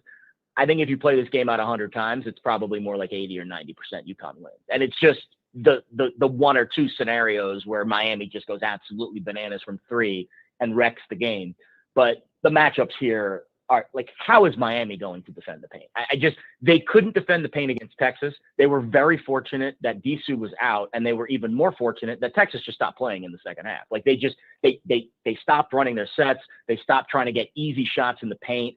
Allen was having a fantastic game, and they just completely went away from him. And then in the second half, when they finally tried to go back, it was so helter-skelter. It was just turnaround jumpers. UConn is so precise with how they get the ball into the paint, and they have not 1 but 2 guys that can score in the middle. And Miami's defensive numbers, I mean, they're outside the top 100 in Ken Palm's defensive efficiency rating. There has never been a team that has won the title with a defensive efficiency rating higher than the 20s before. They're outside the top 100. So to think that they can win 2 games at this stage is just completely bonkers. The fact that they're here is very fortunate. They should have been knocked out in the first round by Drake. 16-1 run in the final minute. Probably should have lost the game to Texas. They have been the darling of this tournament, and it's been a fantastic job of perseverance and overcoming adversity. But now they are facing the toughest opponent they have faced. That is the most complete opponent that they have faced. UConn's the number 1 team in Ken Palm's ratings. They deserve to be the champion. I think they will cut down the nets when we get to Monday night. Will they cover 5.5? Probably. Would I lay it with them? Yes. I feel much more comfortable making a large money line wager on UConn and then rolling that over into the championship game. I think that's where you're going to get the most bang for your buck over the weekend. Excellent breakdown right there. Jared Smith killing it. Jared Lee Smith on socials as usual, because I was going to be my follow-up is how do we play this? And I like that rollover standpoint. And, the only other thing I would say is on the flip side of that, and I'm looking at the futures here from DraftKings, plus 650 for FAU. So if I believe FAU is going to beat San Diego State, is it worthwhile to like have anything on that from FAU at plus 650 right now, or is that it depends on what your other wagers are? Like how would I calculate that decision? If you like UConn, I don't think it makes sense to allocate any elsewhere money. Gotcha. If you're under my belief, which is UConn is head and shoulders the best team in this group of four, and they will cut down the nets, then I think your best. If you just want to make money, because obviously if you bet UConn and you put all your eggs in UConn's basket, then you're kind of leaving that other game, the first game, kind of off to the side there. Maybe you make a side wager on it individually. But I think because it's only a 4-team market and it's odds on, it's probably like minus 120, minus 130 for UConn to win. I saw a shop here in town hang minus 110. That's a very favorable price. In fact, that's a price I'd probably bet solo and not do a rollover. But anything minus 120, minus 130 or higher, I would probably just make a large wager on UConn on the money line and then roll that over and just kind of leave the rest of the market as is. All right. It's been a fun tournament so far, and I hope these games turn into something of good television, but we'll see. It's Saturday night, so I'll be having a smile on my face no matter what. And, of course, I always love the championship game being on a Monday night and everyone complaining, oh, this is starting too late. I love it. Not for me out here, 6 o'clock. Yes, indeed. Vegas, baby. Vegas. I'll tell you what, Pacific time has been a delight for sports scheduling and calendar-wise. It's so much better. So, I love the morning football, too. Yeah, That's just my opinion. It's a different ball game. You're right about that. Let's get on over to some minutia because we stick our foot into the mud every once in a while. And I don't know once in a while? Yeah, I don't know if Jared knows this. He's a guy who keeps up on a lot of sports. But, Jared, did you know last night, regular season game 75 for the Philadelphia 76ers, if they beat the Denver Nuggets, they were going to win the NBA championship? Did you know that's how much last night's regular season game 75 versus the Nuggets meant? I don't know if you knew that. I did not know that. Here's what I did know. The second I saw that Embiid was out, I ran to the window to put a little small wager on Jokic to have a triple-double because it felt like the opportunity for him to kind of take back the reins of this MVP race. Yes, but what did he finish with? Did he hit a triple-double? Yeah, triple-double. Yeah, of course. Love it. Good. I think it was a 30-point triple-double too. Wow. I think. I think he might had be wrong. 31. Yeah. All right. Well, I know that 31, there you go. I know that the Denver Nuggets didn't cover the damn number without Harden or Embiid playing, which is disgraceful. But anyways, that's all right. Nice work by you. That's on why that. I don't bet sides in the NBA. I have not. So I am holding this streak out into the playoffs. I have not bet one side or total in the NBA all season. No way. Really? Only props. I refuse. It's not something I like to. It's not that I refuse. Like, oh no, I can't. I'm above it. I don't see the value in it. It's just crazy. It's not a sport that I really enjoy watching, and I think that's why I struggle with betting, recreationally on it and not, picks that I give out for shows. I'll tell you right now, I don't enjoy these last like 2 weeks, and it's brutal. Yeah, it's brutal. It's brutal. Get me to the playoffs already. It's just not. It's a joke. It's really a joke. Too long. Let's just call it what it is. Yep. I mean, the season's too long. Yep. You could do this season in 55, 60 games, and no one would even remember. No one even would know the difference, other than TV money, which is the reason why it's not going to happen. Curious to know your take on this one. Jansen had a pretty good, a point when we were discussing the MVP. Why is it, and John, I'm paraphrasing here, so if you could help me out. But Jared, why is it that we seem to are able to pick out an MVP in the NFL very easy, Major League Baseball very easy, but when it comes to basketball, the NBA, it just is not easy, and there's so many opinions all over the place, and I don't know if we're getting wrapped up in analytics. I believe there's analytics in all sports right now that could push you one way or the other when it comes to picking a winner as far as MVP. But we cannot come up with the name year after year in the NBA. But yet NFL, Major League Baseball, go down the list. It seems real easy. Do you have any thoughts on that? It's an interesting question. John, what was your Do you want to clarify that before I jump Yeah, in? so I think with NFL, we kind of know what a good player looks like and what the numbers, because I think EPA correlates to a very good number to, what is the best player. And Patrick Mahomes was at the top, and I think even Jalen Hurts was close, I think top 2 or 3. Major League Baseball, we have those numbers. We know OPS is one that everybody looks at, but WAR is a good stat. Like, it correlates with the numbers saying this guy is a very good elite player, MVP player, and then when you see it on the field, you're like, that's it. But in the NBA, I just don't feel like we have locked that down. And I don't know why that is. I don't know if the NBA is going through this change of 3-point shot and it being exclusively almost 3-point shooting that we kind of don't know what to value. But it just feels like when we talk about NBA, I just feel like the discussion goes all over the place, where it's a bit more focused in other sports. No, it's a very interesting argument. And because of the gambling markets, we have a much more direct correlation to performance compared to how it affects how people view the MVP, right? Like before we had to guess does this guy, well, now we know it's like, it's graded every week. The MVP markets change, they move, and then we can say, oh, well, that was really important. I think each sport, it's hard to compare. The NFL, the quarterback position dominates so much of everything. It's really hard for a non-quarterback, I think, in today's NFL to win the MVP. Like, you have to do something outrageous. 2,000 yards rushing, like one of those types of seasons.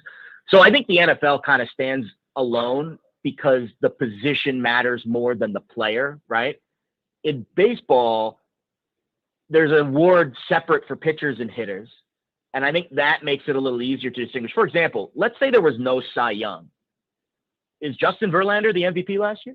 Or is it Aaron Judge? Right? Like, so I think the answer is Aaron Judge, but what I'm trying to say is there's a little bit more of a easier way to delegate because there's a pitcher award for MVP and there's a hitter award for MVP, which is the actual MVP.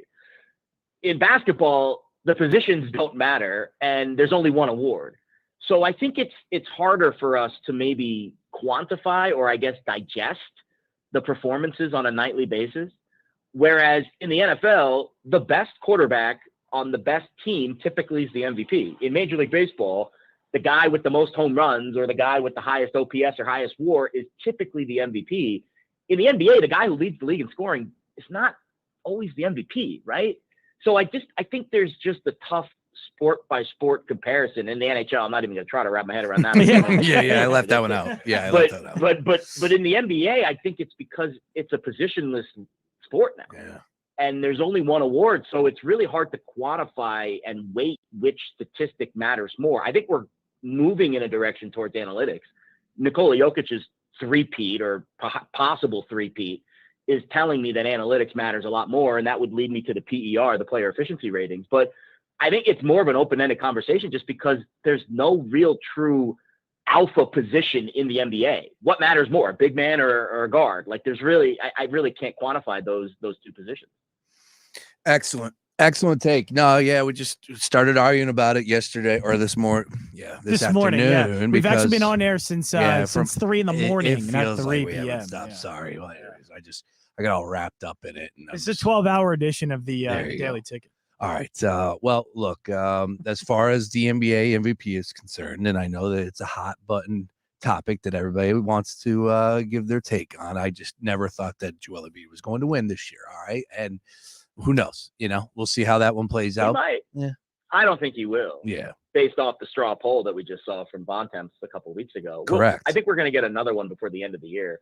I think that one will tell a better story because there's obviously been a lot of fluctuation since that straw poll. But my guess is the market will respond very aggressively if at his next straw poll, Jokic is still the overwhelming leader, because right now he's not the overwhelming leader in the odds board on the odds board. All right. Jared does an unbelievable job covering all sports, but this Major League Baseball season, he is focusing on one wager and one wager all. For 162 games throughout the course of the season, he's only placing one wager, and everything is on it. Everything he owns, even Jackpot the dog, one way. Not kidding. The Nerfy. Jared Smith Jackpot loves him. just looked up like, what? Yes. Sorry, Jackpot. Don't worry, bud. You're safe. Sorry, Jackpot. The Nerfy. Yes, it's coming. Major League Baseball opens up on Thursday. And Jared, of course, you're going to be all over the Nerfy because that's what the people want. Now, I'm curious, are you one of these guys that just likes to kick in the door, waving the 4-4 and let's go day one? Or is there's got to be a little bit of, some games played before you could start giving us a take on the Nerfy, right? Some data. Yeah, gamesmanship. There you go. Gamesmanship is what I'll call it, because I think there's an entertainment value to betting any sport, to making any wager that doesn't matter. Like the data doesn't matter.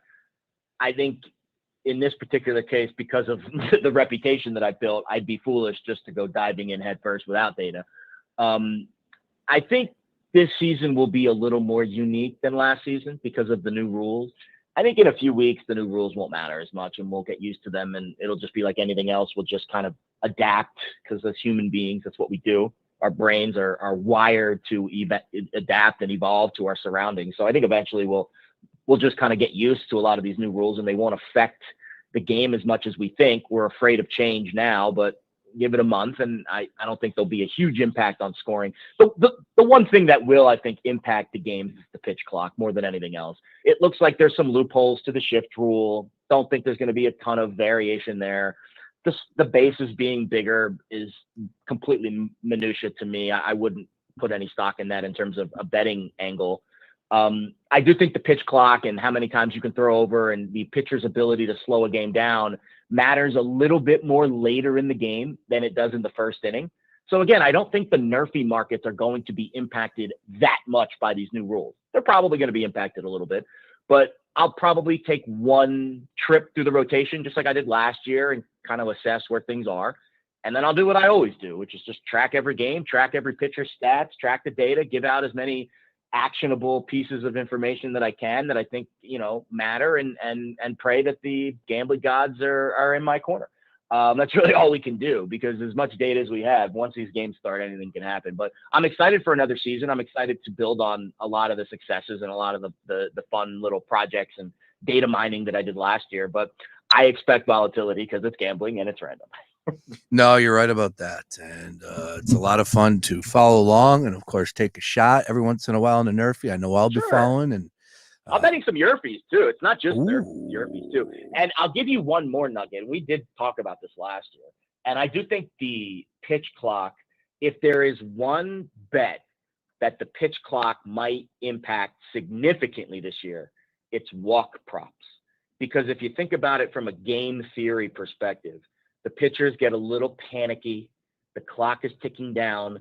I could see them more inclined to waste pitches instead of just giving up a ball, trying to get a batter to chase a bad pitch. And I think that might lead to more walks, especially early in the year. See, folks, if you're not following Jared Lee Smith on socials, you're just doing it wrong. That's the type of information you get right there. That's next level thinking, ladies and gentlemen. Jared, I can't thank you enough for popping up on here and making our evening. Like I said, you just carried the 5 o'clock hour. Jansen, you should say thank you. Yeah, thank you, because I needed a bit of relief for carrying the rest of the show. I set myself up for that one. Jared, hey, you got this service. Where can we find it? Once again, Jared Lee Smith on socials, but people want to subscribe and get text messages for your picks? Yeah, head to, I guess my Twitter would be the best place to find it. There's a link. So if you go to the link, when you're on Twitter, your profile, there's like an all links thing, and you click on the link, and it gives you like all the links to all my different things. Yep. There's all kinds of spreadsheets and other stuff on there. And then there's OnlyFans account texting service. Yeah. I'll be honest, and I know this sounds weird, but I consider this subscription service my gambling OnlyFans. Yeah. I've been back and forth about, selling picks, but I do think that giving data to people in addition to picks, really eliminates a lot of the guilt I feel for charging, because I don't like charging people for things that I think that is readily available for free. But I also put a lot of work into it. And let's be honest, I'm a freelancer now. I'm not with Pickswise anymore. I could use the extra income. Amen. So, it's almost like tipping me for the work that I've done for everyone over the years. But it's pretty cheap. It's $25 a month. It's basically Netflix and plus a few extra pennies on top of that. And it's going to be an all-inclusive thing. So you're going to get a lot of spreadsheets, you're going to get a lot of data, you're going to get a lot of thoughts and stream of conscious stuff, and obviously you'll get some picks too. Just Nerfies, or are you going to be throwing in like a little bit of everything? Oh, everything. I gave out XFL last night. The DC Defenders money line, the easy winner. Hey, okay. XFL action. Like throw it that. up. Well, listen, your guy Drumheller's doing a fantastic job capping it. Yeah, he's the spring. I call him the spring football god. He's very good. He's a fantastic. Listen. There's a lot of people that do this every day, and there's only a few people that I really follow. And when they send something out, I'm like, I got to read this. When it comes to XFL, he is on that list. And then I got a tip from one of my people that actually work for the XFL that said, yeah, DC's really good, and Houston might be a little overvalued because their schedule. So we were on DC last night. I'll probably give out a couple XFL picks here or there. There's only a few weeks left. It'll be a lot of baseball. It'll be a lot of golf in the summer. And then once we get back to, June, July, August, I mean, the NFL creeps up on you. College football creeps up on you. So we'll be pretty, I mean, it's already April. I mean, we have 2-3 months before training camp starts. So it's an all-inclusive thing. And, you can do a longer subscription than a month and you could get a discount on the rate, all that stuff. But there's plenty of options and I'm pretty flexible. I always give people a free trial for a week to make sure they like it before they pay me anything, because I'm not trying to be steal anyone's money here. I'm just trying to offer a good service at a good value. Oh, Jared, you are the man, my friend. And I can't thank you enough for popping up on here and making us better, sir. Good luck on all your plays. We'll catch up next week. Enjoy the Final Four, and let's go UConn Huskies and FAU. Yeah, FAU as well. Yes.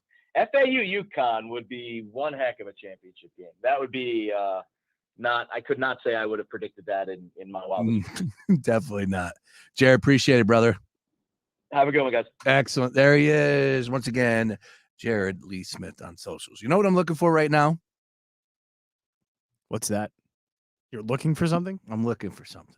What are you looking for? I'm looking. Maybe I can help you. Probably not.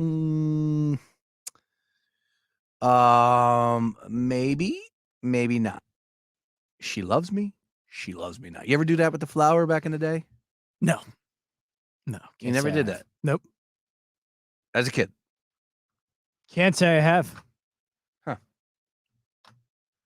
Was I supposed to be doing that? That's what people do. I don't know. I've seen it in like cartoons. I'm looking for the drop of Vince McMahon going, you can't find this is the XFL. What happened to our damn catalog? We used to have everything. And now it's all gone. Was it Y2K? All of these Y2K take everything? happen. Maybe it's a you problem. Well, I already know that. All of a sudden it's, this isn't working and this isn't working. I know. Where did this thing go? Yeah. What if it's a you thing? All right. Here's what we got. Other side. This is what we're going to do. We got to get to the NFL. I want to play these sounds. I want to get that out of the way. All right. We also have news out of the NFL that teams can now allow players to wear 00 and 0.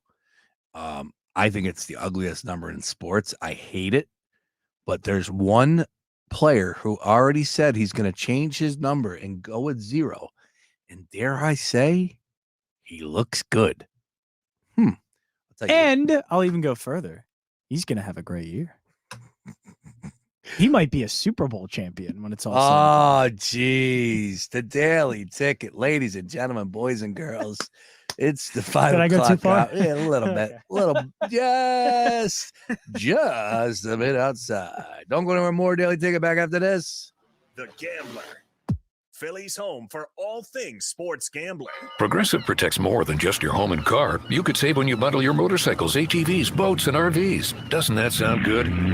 Like the sound of your boat cruising along the Intercoastal. And there's the sound of the prop hitting a really big rock. And now the sound of waves, because the engine stopped. But you know what does sound good? You're covered with Progressive. So bundle all your vehicles and home in one place and save with the multi-policy discount. Progressive Casualty Insurance Company, affiliates, and other insurers. Ray Magliozzi here for eBay Motors. Okay, easy now. You're teaching your kid how to parallel park. Ouch! Turns out he likes to do it by feel. Don't worry, eBay Motors has bumpers, trunk lids, license plate holders, and headlights. They've got lots of headlights. When you need parts, get it right the first time with eBay Guaranteed Fit. When you see the check, you know that part's going to fit. eBay Motors. Let's ride. Eligible items only. Exclusions apply. Get ready for iHeartRadio Icons with Queen and Adam Lambert to celebrate their announcement of the Rhapsody Tour 2023, featuring a career-spanning set list with wall-to-wall immortal anthems. America is still very encouraging to us, I could put it that way, so you want to go where people want you. Tour tickets on sale Friday at LiveNation.com. Don't miss iHeartRadio Icons with Queen and Adam Lambert. Thursday at 7 p.m. Eastern, 4 Pacific on the free iHeartRadio app's Classic Rock channel. Fox Sports Radio, The Gambler. Now, total traffic for Philadelphia. Watch out, we've had a crash on the Boulevard northbound crawling Schuylkill past Wissahickon. The right lane's blocked. A westbound Schuylkill heavy University to Vine, then Jan approaching the Boulevard. And so City to Belmont, eastbound so Blue Route to Belmont, Jan City Avenue to the Boulevard off-ramp, and so Montgomery Drive to South. 95 northbound, that's crawling Curlin up past 420. Crash there has only the right lane getting by. Further north, 95 Jan Girard up the bridge, southbound Jan Copman to bridge, and from the airport to 420. Liar to tell total traffic. This report is sponsored by eBay Motors. You do anything to keep your vehicle happy. Let's make sure it stays running smoothly. With eBay Guaranteed Fit, the right parts are just a click away. When you see the green check, you know that part will fit. Get the right parts at the right price. ebaymotors.com. Let's ride. Eligible items only. Exclusions apply. I'm Martin Hoke, the inventor of Navage Nasal Care, and I love Navage. I've told you about how your nose is the body's air filter, that Navage's powered suction will help flush out allergens, viruses, mucus, and germs, and that Navage will help you breathe better. But what do other people say about Navage? Like Josh, quote, "After walking around my whole life being a mouth breather, I was excited to try Navage. I read the directions carefully, pressed the button, and oh my gosh, what a sensation. So much mucus, so much crud, but oh sweet, merciful air, I can finally breathe you through my nose. Never have I ever taken such an amazing breath in my life. This is a life changer," unquote. He's one of over 100,000 online reviews praising Navage, the all-natural solution trusted by over 3 million people to help you breathe better, sleep deeper, snore less, and stay healthier without drugs. Navage is available at Walmart, CVS, Walgreens, Target, Rite Aid, and online. Navage, Navage, clean nose, healthy life. What's up?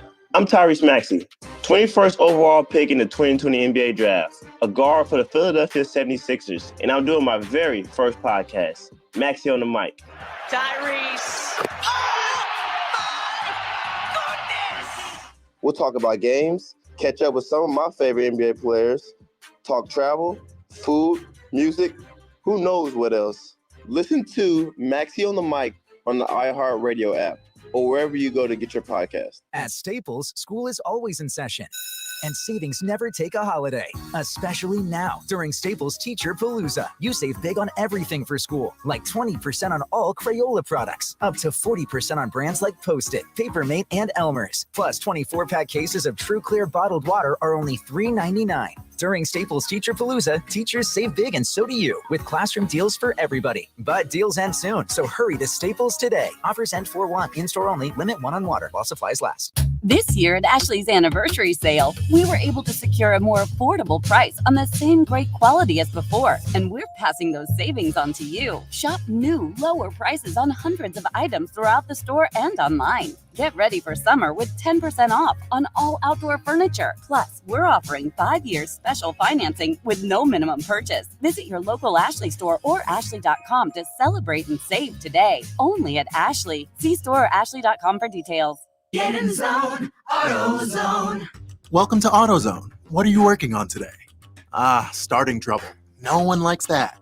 We can get you set up for some stronger starts. You might just need a fresh charge, and we can take care of that free of charge. But if it is time for a new battery, we've got replacement batteries that'll fit your needs, starting at just $79.99. That's what makes us America's #1 battery destination. Get in the zone, AutoZone. Restrictions apply. Hey, man, you all right? Need me to call 911? No. Call Top Dog Law. Get top dollar for your accident at topdoglaw.com. Once again, that's topdoglaw.com.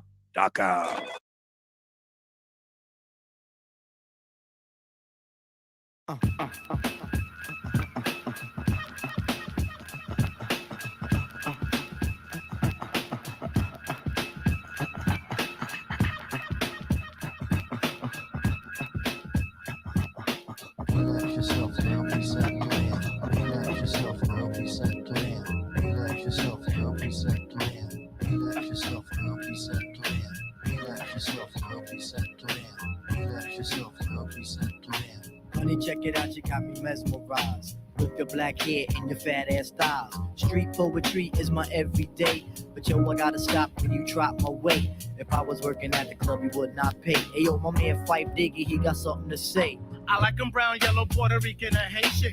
Name is Fife Dog from the Zulu Nation. So you're in the jam that we can get down. Now let's knock the boots like the group H-Town. You got BBD all on your bedroom wall. But I'm above the rim and this is how I ball. A gritty little something on the New York street. This is how I represent over this here beat. Talking about you. Yo, I took you out. But sex was on my mind for the whole damn Coming down the home stretch here on the Daily Ticket. Sean Brace, John Jansen. What do you got planned tonight, John Jansen? Well, probably going to watch some John Wick. Going to watch the first one. I think that's going to be tonight. Interesting. And then other than that, nothing. What should I be watching? You tell me, Sean. Any sports on tonight? Well, I told you the Waco thing on Netflix is strong. Definitely should. Should I watch NBA? I got nothing for you. I just can't. You are so tapped out on NBA. And I love the NBA. There's just what is moving me right now? What should move me? I'm serious. What's the storyline? You know what's funny, because you mentioned yesterday outside of the Sixers Nuggets game with Joel Embiid Jokic, but once that went away, you tried to look elsewhere and said the card was there. It was horrible yesterday. So what should move me tonight? Like what's the one? Honestly, there's nothing. It is a brutal schedule again tonight. There's 6 games. Maybe Warriors, Pelicans. Yeah, but the Pelicans are a disaster. I mean, honestly, OKC excites me because they're playing well, but then they're playing the Hornets, and SGA is not playing. Boston and Washington, yeah, right. Cleveland, Atlanta, come on. Orlando and Memphis, stop it. Miami and Toronto, who cares? No, thank you. Yeah, like I honestly, the NBA would be doing themselves a huge, huge favor if they said we got to shorten the season. We got to, and I realized that is not. Would I be wrong to say this? I know we've talked about the regular season before and it being too long, and the NBA has to maybe fix that or do something with it. And they've been talking about tournaments in season. This season, though, it's felt worse than others. I don't know why. I don't know if that's something on about me or if it's players resting more. I don't know what it is. I don't know what it is about the regular season. It feels like this one, though, this year was the biggest drag more than even the last 5 years. I would say. I don't know. Just we're at that this year's felt worse than others. We're at the normal spot where I lose interest, and unless I got an edge on some of these like teams I've that been are saying, playing. get me to the playoffs since like January. I got to the All-Star break at least. Did you? Yeah. And I mean, who was really paying attention too much with the Super Bowl and everything going on, right? Yeah. I don't know. Something about this year that's just felt very, very boring. Just dragging along. Because I feel like we get told multiple times by the NBA, whether it's players resting or whatever the case may be. There's other things more than just that, not just players resting. Players should rest. I'm okay with it. But I don't know. There's so many instances where it just feels like the NBA tells us, yeah, the regular season doesn't matter. All right. Let's quickly get on over to some housekeeping real quick. Yeah, I hit that twice. Sorry. First and foremost, we were talking Major League Baseball. Yep. And I asked you to give me a World Series prediction. And I have the futures here, the exact futures on a World Series matchup on DraftKings Sportsbook. Be sure to use Brace as a promo code. Let them know that you're listening to us right here. John Jansen, I ask you, who will be playing in this year's Fall Classic? And you say? The Padres. I think they get there this year. All right. Lineup's too good. Pitching still, it's not my favorite pitching staff, but it's still really good, and they should get there. And in the American League, this one is tough. I think there are a few teams that obviously fit. Astros, Yankees at the top of that. Hard to ignore, though, what Toronto has done to bolster up their starting pitching and also their bullpen, and the fact that this lineup added Whit Merrifield in the offseason too, and Brandon Belt, along with they still have George Springer and Bo Bichette and Vlad Guerrero Jr. Bo Bichette. This lineup is good. And I think that lineup is going to be good enough to finally get over that, whatever that barrier is with kind of younger teams or teams that are very much new into the spotlight and winning and expectations. I think this is the year, much like maybe you could say with the Phillies last year, but this is the year we finally see that from Toronto. So you got Toronto and the San Diego Padres in the World Series. Yep. Now, unfortunately, DraftKings doesn't have just the matchup, the two head-to-head. Instead, they have the exact what happens in that World Series. So I got to pick the winner. Well, here's the best part. Toronto beating San Diego and San Diego beating Toronto, same odds. Oh, okay. So 60-1 both ways. If you had to, which one would you go with? San Diego winning the World Series? Yeah, I'd probably go San Diego. I'll throw a 5. I think they're that good. $5 for 305. I'm in. Really? Yeah, I'm in. Oh, now I feel bad about it. No, it gives me a little something to have 162 days later. I think the Padres have just gotten that good. And Fernando Tatis, I don't know if he's learned his lessons or if he's going to mature at all. I have no idea if that's going to happen, but I think it could. And I think a lot of time off definitely makes you think. And he's still a very talented player. But the thing is, he's very talented, but he's going into a lineup where he might be like the third, fourth best hitter in that lineup. That's how good they are. So I think the Padres, and I don't think it's going to be appreciated how insanely good Juan Soto, Machado, Tatis, and Bogarts are going to be together.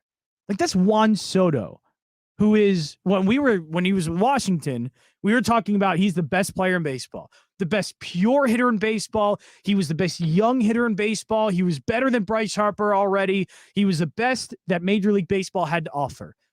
And of course, it got bad in Washington. Then it gets to San Diego. Didn't get off to a great start in San Diego.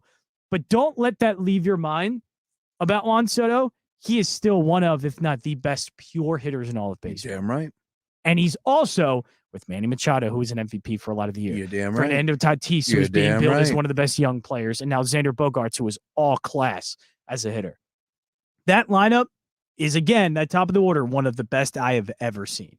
They are going to destroy. And I know last year Juan Soto made those comments and it didn't really come true because he struggled. But that lineup is going to be a nightmare for starting pitchers and pitchers in general. Well, we shall see. I'm excited about it. I am too. All right. Quickly before we get out of here, because I've been teasing this. First of all, Brian Gutekunst. How do you say his name? Gutekunst. Gutekunst. Why are you saying it like that? I'm not trying. Isn't I think you're doing too much there. The German? Yeah, I think you're doing too much of that though. I get what you're going for. I think you're doing too much. Gutekunst. Man, you got really close to saying something you should. Stop it.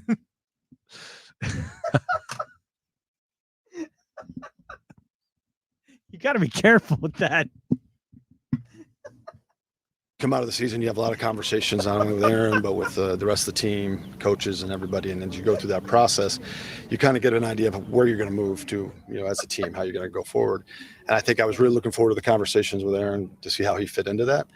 Those never transpired. So, there came a time where we kind of had to make some, decisions. So we went through his representatives to try to kind of talk to him where we were going with our team. And at that point, they informed us they would like to be traded to the Jets. That's Brian G. from the Packers. On Rodgers. Just so you know, it takes two to tango, and Brian G and Joe Douglas. Yeah, they're on good terms. Obviously, we're not where we need to be yet, and feel like we're in a good place. They're in a good place. He's also very optimistic. There's not a ton of urgency from our standpoint right now. But, still very optimistic. Now, I would say that there's BS there because the urgency here's what I would say. The urgency needs to revolve around the NFL draft because once the draft happens, compensation changes. So you could sit there and say, oh, this is going to go down. And I'm not going to deny that. But if it doesn't go down before the draft, everything changes. And there's nothing there that the Packers must do this deal before the NFL draft. There's just nothing there. They don't have to pay Rodgers till week 1. Like, they're in a good spot. I would just get the deal done, see ya, move on. But you know how I stand. I got that approach with a lot of this. You don't want to be here than see ya. So it's interesting. All right, final take here from Bill Belichick. He's a guy that I can call out. I know how to say his name. Said it a lot over the years. Anyways, one thing over the years that Patriots fans should know more than most is that it's pretty good to be a Patriot fan because you win. Listen to this. Bill Belichick was asked on why Patriot fans should be optimistic. What would you say to them to give them a reason to be optimistic for what's ahead for the Patriots? The last 25 years. One of the coldest lines I've ever heard Bill Belichick say.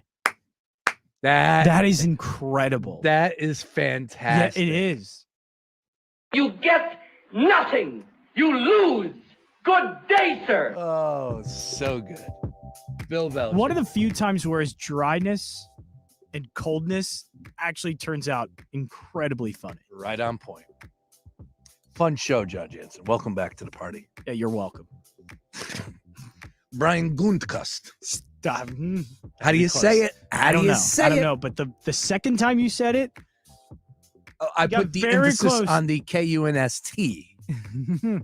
Yeah, very close. The K-U-N-S-T. Yeah.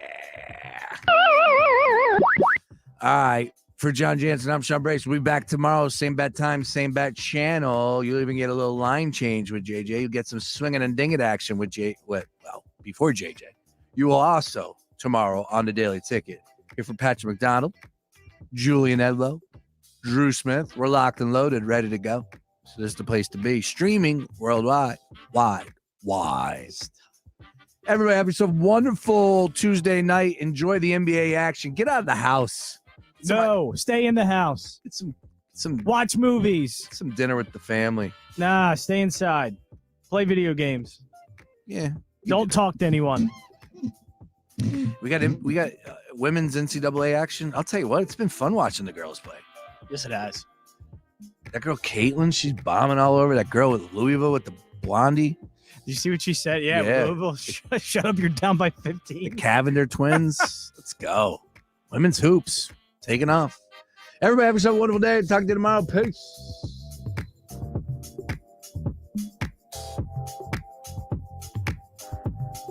Eric was way behind on his taxes. I owed a lot of money to the IRS, almost $15,000. I tried to make payments. The IRS wasn't satisfied with Eric's efforts, so they came after him full force. They're coming to put a lien and a hold on all my income, my home, my car. I was just overwhelmed at what to do. Then Eric called Optima Tax Relief. When Optima Tax got involved, the calls would stop, the threats would stop. It was easy like 1, 2, 3. Optima Tax Relief is A+ rated by the Better Business Bureau, and their team of expert tax professionals took care of Eric's problem. I owe $15,000, and now my debt is clean. I don't owe anything. Take Eric's advice. If you have a tax problem, you need to call Optima Tax now. Call Optima Tax Relief for a free consultation. Call 800-354-2840. 800-354-2840. 800-354-2840. Optima Tax Relief. Some restrictions apply. For complete details, please visit OptimaTaxRelief.com. See